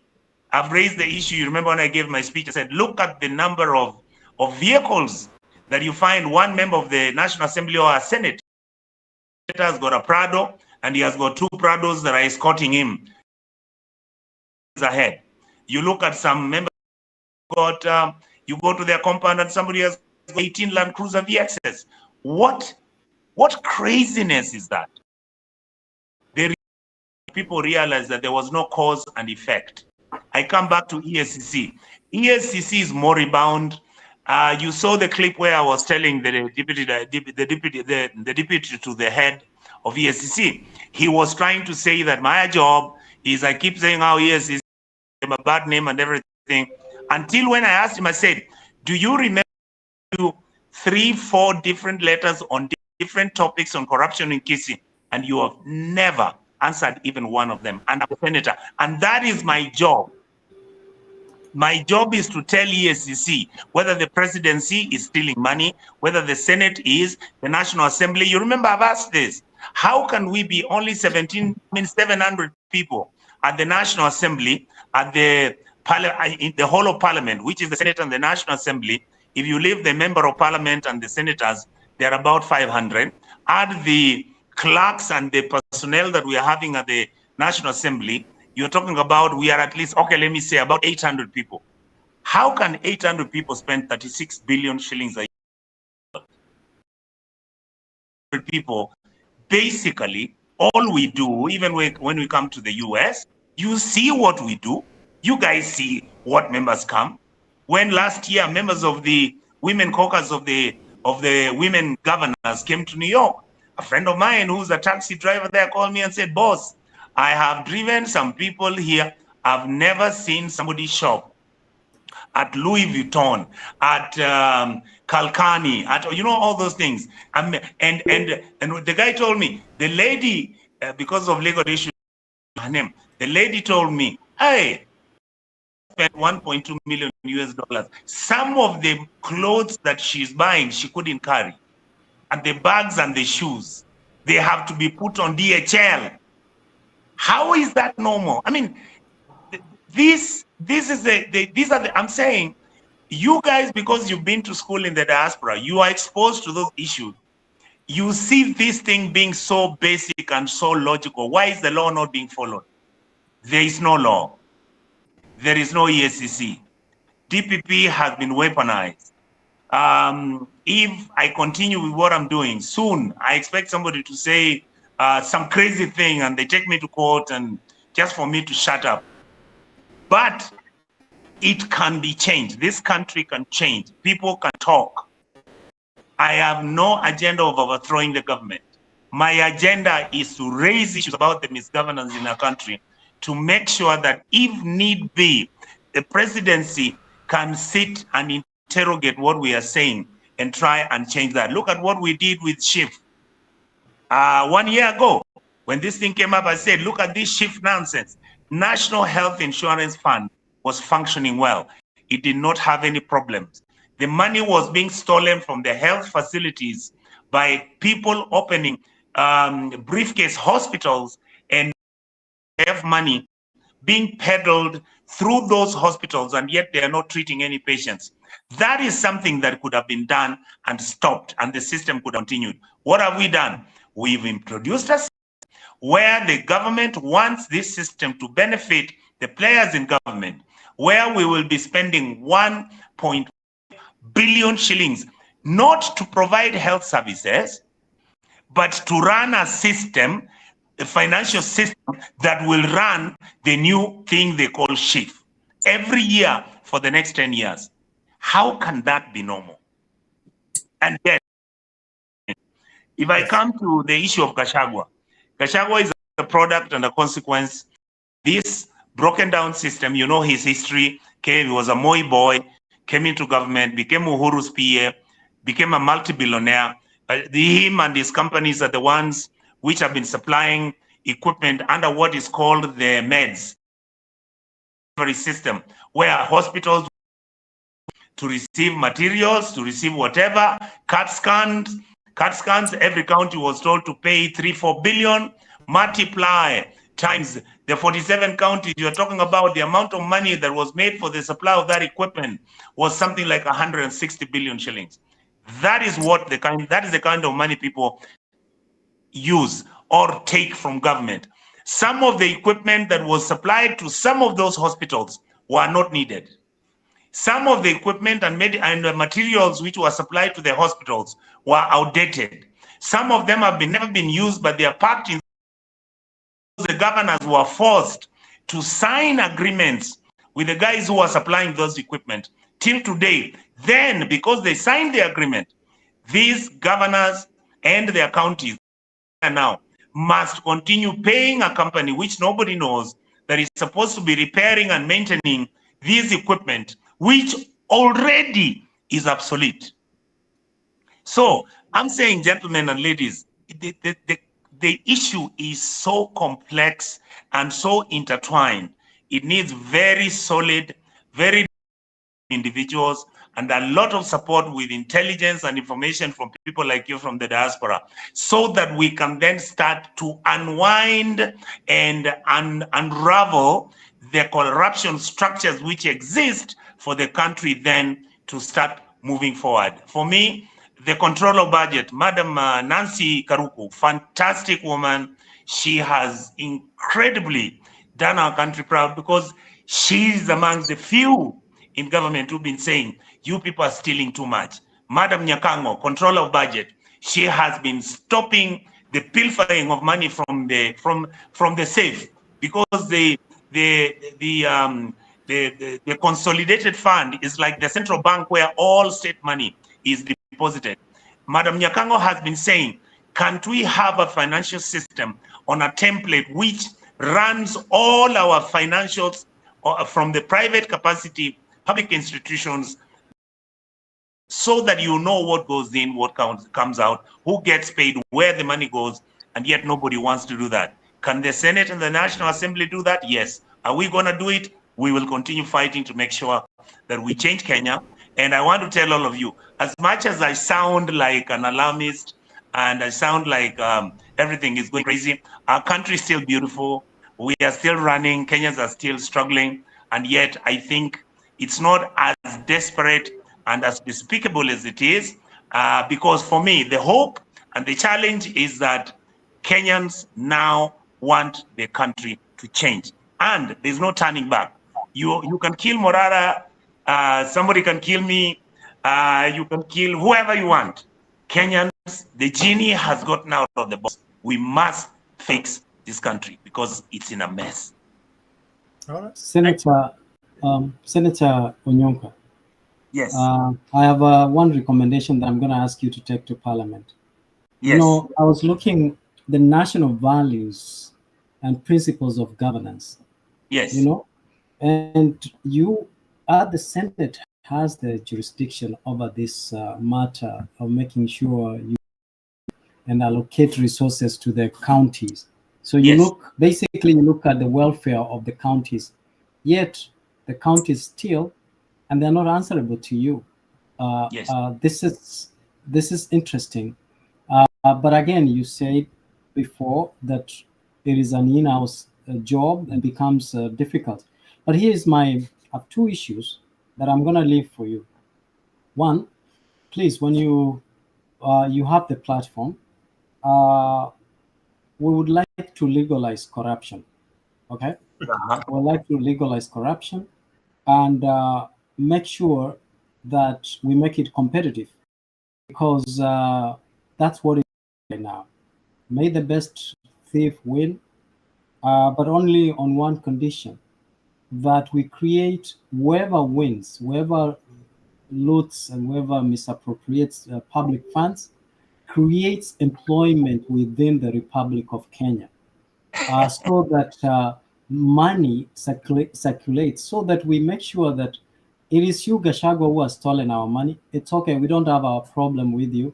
Invest within Kenya. The reason why do we want them to invest within Kenya? Because when they invest within Kenya, they circulate our money, that we create employment, and all of us will benefit from the very same hard work of these people who are good in, so that we all from it. And also, I would like us to have compel the president to have a decree that gives immunity to those who have stolen before and have invested overseas or in offshore accounts, to bring back our money and invest in our country. We don't have a problem. At least if you stole 5 billion shillings, we will give you, we'll calculate and tell you, you will create 5,000 jobs, which means every Kenyan will also benefit from your looting, from your hard working in looting and taking our money outside the country. So I believe that if we compel these people to bring back the money and invest within our economy, Senator Onyonka, you will agree with me, there will be enough jobs for everyone and we'll not complain. After all, we are complaining because tuko na njaa. The last one, hii staki Alfred asikie. Hii nataka tuongee kilugha. I want to mean. The problem yaba gusinere abarayi bagusi. Mubwate abantu musome. Mubwate abantu more experienced. Mubwate abantu more connected.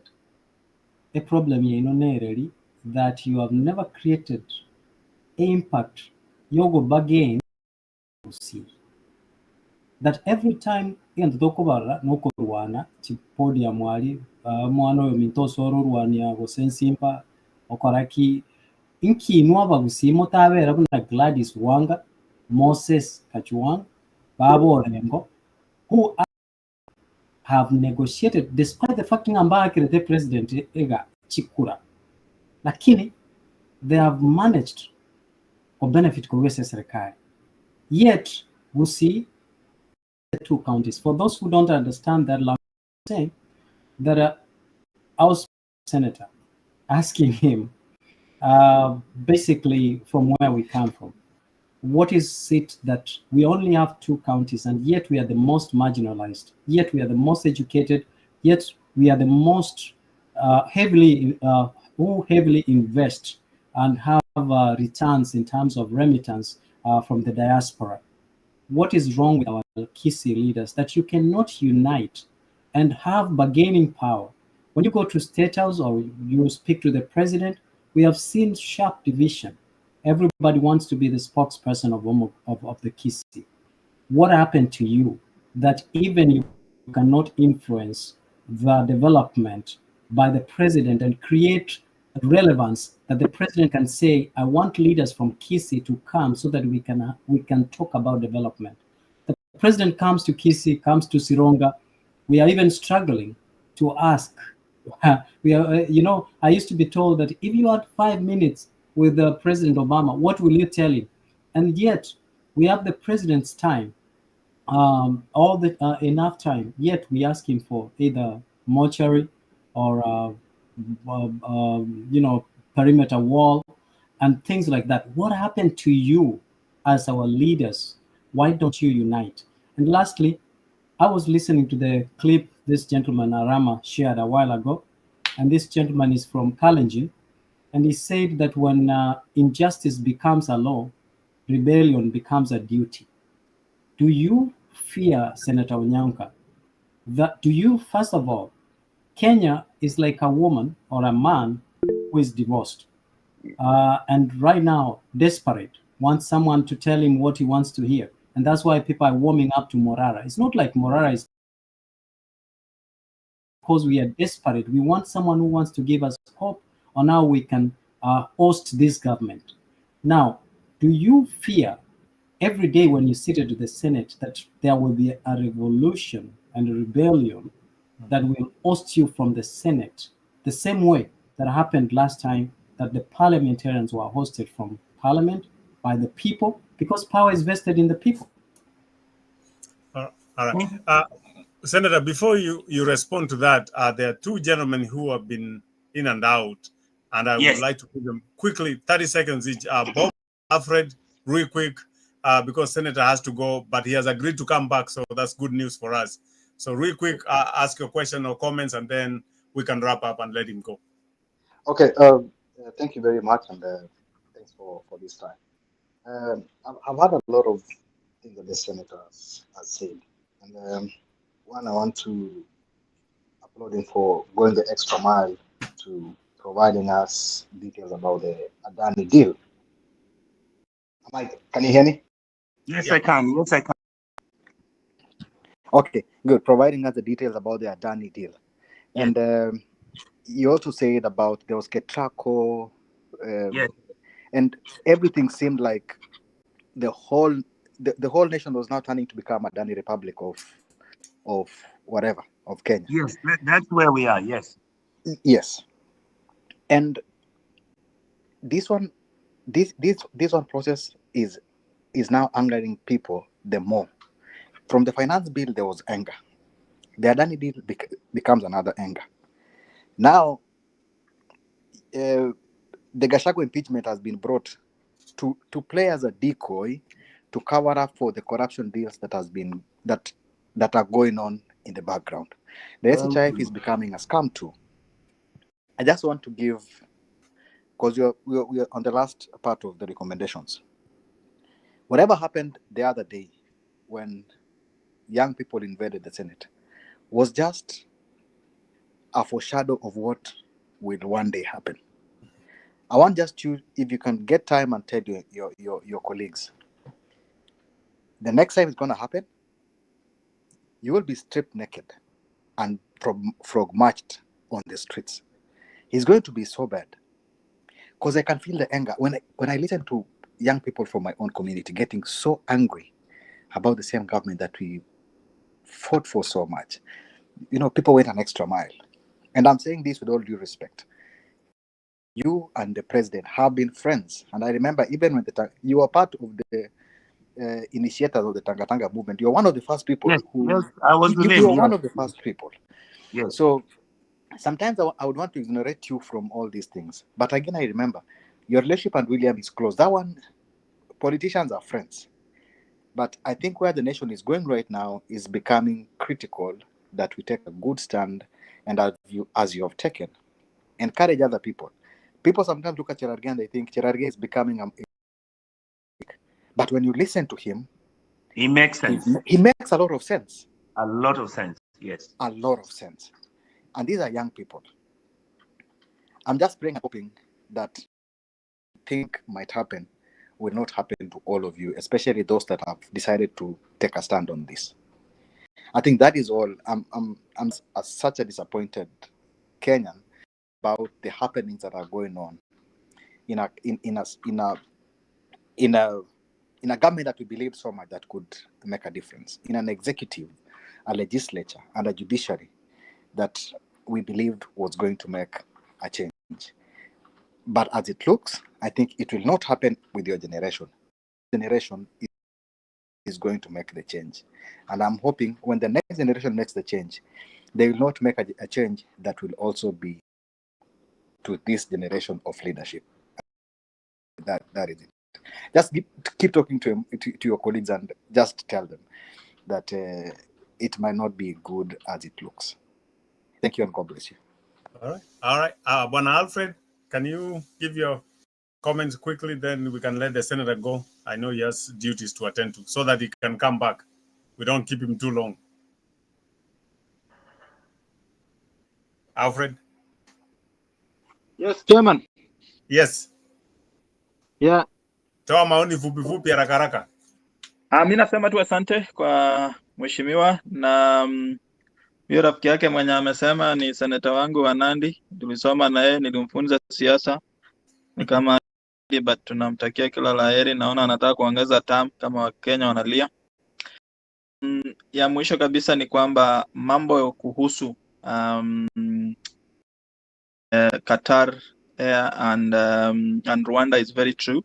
Currently actually quite cheaper to Kenya via Rwanda because of that deal, and many people are booking that flight. You fly to Qatar and then to Kigali and then to Kenya, and it's a good deal. If we would have gotten such a good deal like that, that would have been fair. But a one-sided deal is not fair. So let us know what we can do as wananchi in terms of that issue ya Adani na kama kuna venye tunaweza demonstrate ki wananchi tukatae. Let us know what are the best ways we can do. Asante sana. Thank you so much. Doro? Alfred, even to add on that, even flying to South Africa, you better take a road trip to Rwanda and then take your flight to South Africa. It makes more sense. All right. It's only 200. Sorry. Doro, let me give you the final. We can let this. Okay, for me, I'm actually going to take the 30 seconds because I know he's on crunch time. Asante sana mheshimiwa for coming and on short notice. For me, the only thing I'll leave, I don't want you to answer that right now, and actually it's not even a question. It's the fact that the Moi era or before that, or the older Kenyatta era, diaspora wanasoma, wanarudi nyumbani to, sorry, we are driving, so noise in the back. So watu walikuwa nasema wanarudi nyumbani and they pick their brains to improve the country. Why is that not happening right now, and why are diasporans not involved in the government and making of policies, or even bringing the brain that they have gathered out here, especially in healthcare? There's a lot of things we can do to improve there, but we're not. Hakuna heshima kwa diasporans. But that's a very big, broad topic, and I would love for you to address that next time you come back. Thank you. All right. Thank you. Bona Senator, your final comments. Go ahead. Chair, I will be very, very quick. Number one, I wanted to say that the truth is, political career, I've engaged with President William Ruto. We were friends. We are still friends. When I have an opportunity and he calls me, he has called me once or twice. There was once when I was on TV and I said something about his trips, and he called me and said, "Unanipiga sana." I told him, "Your Excellency, change it, because right now you're having delegations carrying 140 people traveling everywhere, that kind of thing." I had great hopes about him. I have even constantly made these arguments in my public speeches. Any of you would want to have, you go to Citizen TV, you'll see my name there and run through my clips. I have told him, if you can't fix this country, you are with Moi, you have been with Kibaki and Kalonzo, you've been with Uhuru, and how you can't fix the problem surprises me.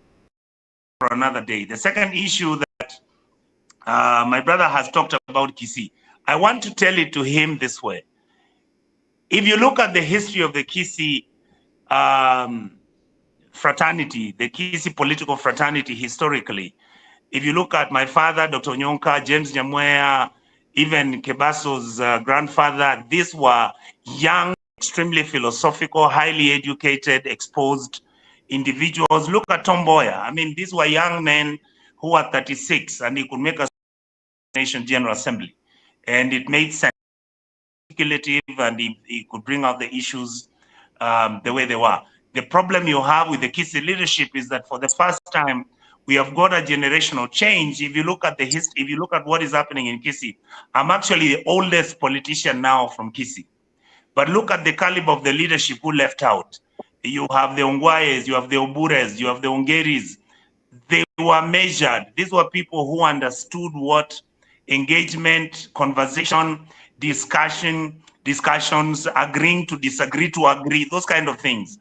And the leadership you have now in Kisii has one agenda, and the agenda is, because the system is so broken, the issue is how do they accumulate resources and wealth.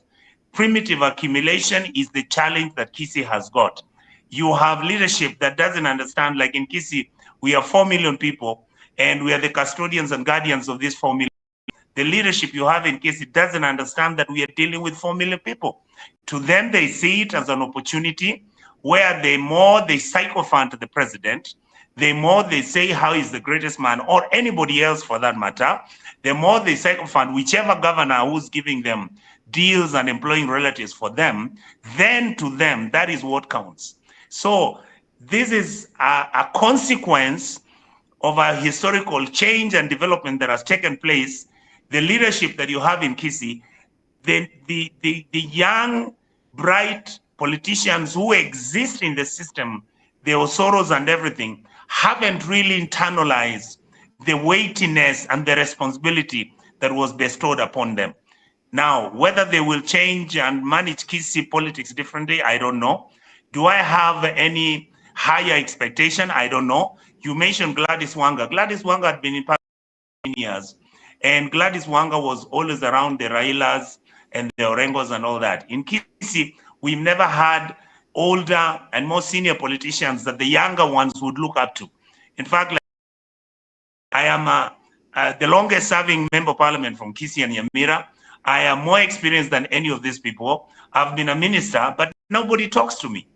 Anytime you try and talk to them, they tell you, your days are numbered, you're going home soon. This is the new generation that is coming. But I keep on talking to them, I keep on explaining to them, this is the way to go. If they decide to listen, fine. If they don't, Again, the voters will decide. Let me come to the Adani issue. Adani issue basically means we have state capture. We have lost out national insurance, hospital insurance. We are now going to lose all the airports in Kenya, plus the airport that we have in Nairobi.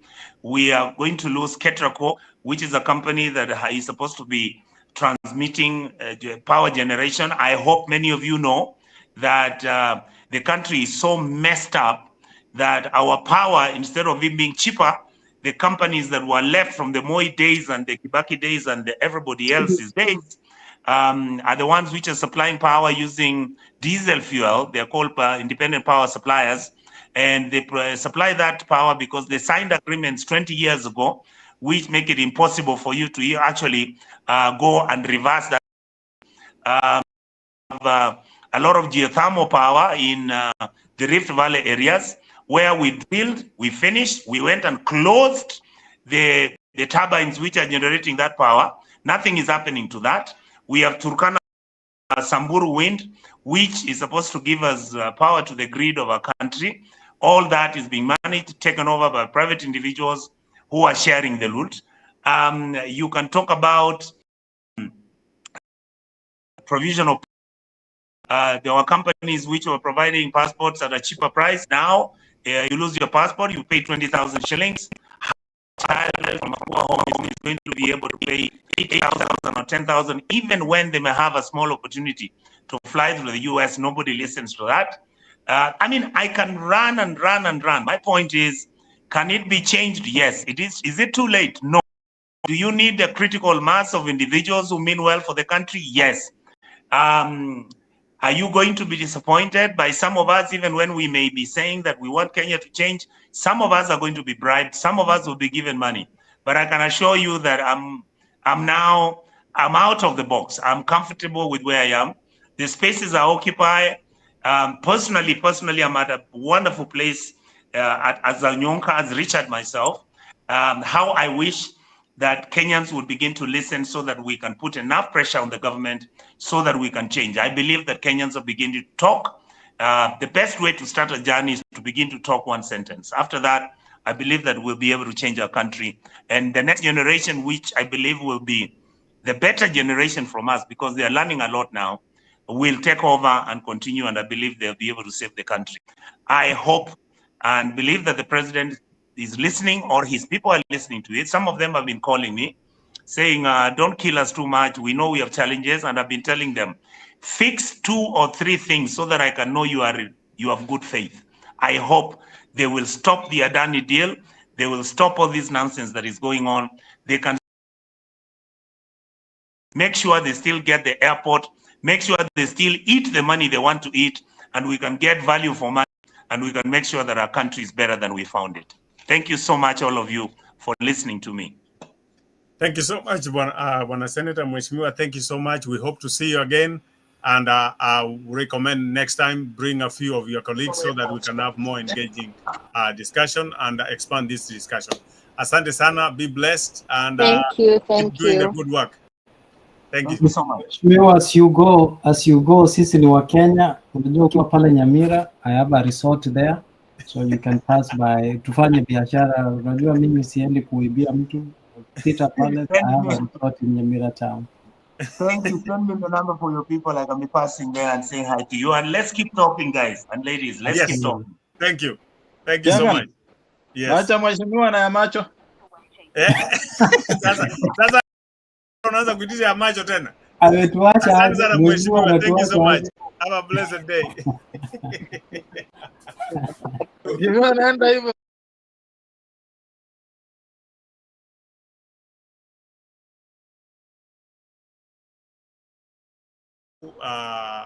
We had a good conversation.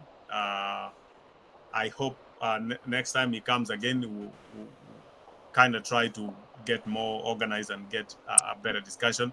But generally, let me give each one of you a moment just to give your feedback, comments, final thoughts, and then we can wrap up the show, and then we can talk other things afterwards. All right. Mimi sina mengi ila la kusema hayawi mwishowe huwa.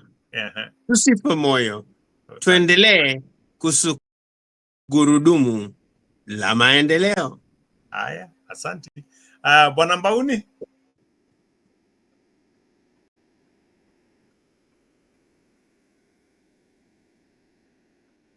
All right. Mbauni inaonekana ako silent mode sasa. Haya, Bob.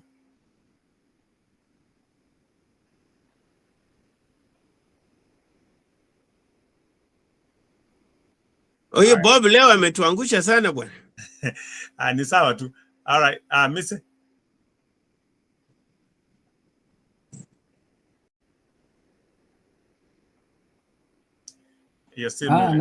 Nafikiri tushazungumza mengi. Okay. Nafikiri I hope the senator will take my recommendation and table it in parliament. Let us accept we're living in denial that corruption doesn't exist. I hope that we legalize. And if you recommend, if you still stand by changing the name from corruption to public theft, I welcome that as well to be incorporated. Okay. Doro, before I give you a chance to give your final thoughts, I really want to thank you for making this possible for Mheshimiwa to be here with us today. Thank you so much for your efforts, and we look forward for more engagement with him and others. This is what we want. We want to make this show vibrant. We want to make this show more relevant and engage more people. To you, Doro, as you travel, what's your final thoughts, final comments, and then we wrap up? First of all, my heart is broken. Misa did not even attempt to say hi to me today. But anyway, it's okay. I left him last week. No, Doro, take it easy. I didn't at any time, saa zingine it's good to keep quiet, not to bring the attention of Mheshimiwa. So it's okay. Today nilicheza chini ya maji. Huyo ni ndugu yangu angepitisha ng'ombe. But anyway, so this was a good discussion and pretty interactive. And asanteni sana kwa kuheshimu time and everything. Mtaka niongee? Ameongea mob. Yeah. Ameongea mob. And I think I have to sit back and rewatch the show again. Yeah. Because a lot of heavy things were addressed today. Mm-hmm. That's just my opinion. And I think he did a good job. And let us keep on supporting them. And it's scary. It's actually very scary for him to have the position that he now newly has, because this is just a new position for him to be in. He, of course, is a senator, but he's in a position of where he is becoming a mouthpiece for us wananchi on very, very uncomfortable topics. So hopefully everything works out and things just streamline themselves. Mengine nyuma ya tena. Haya.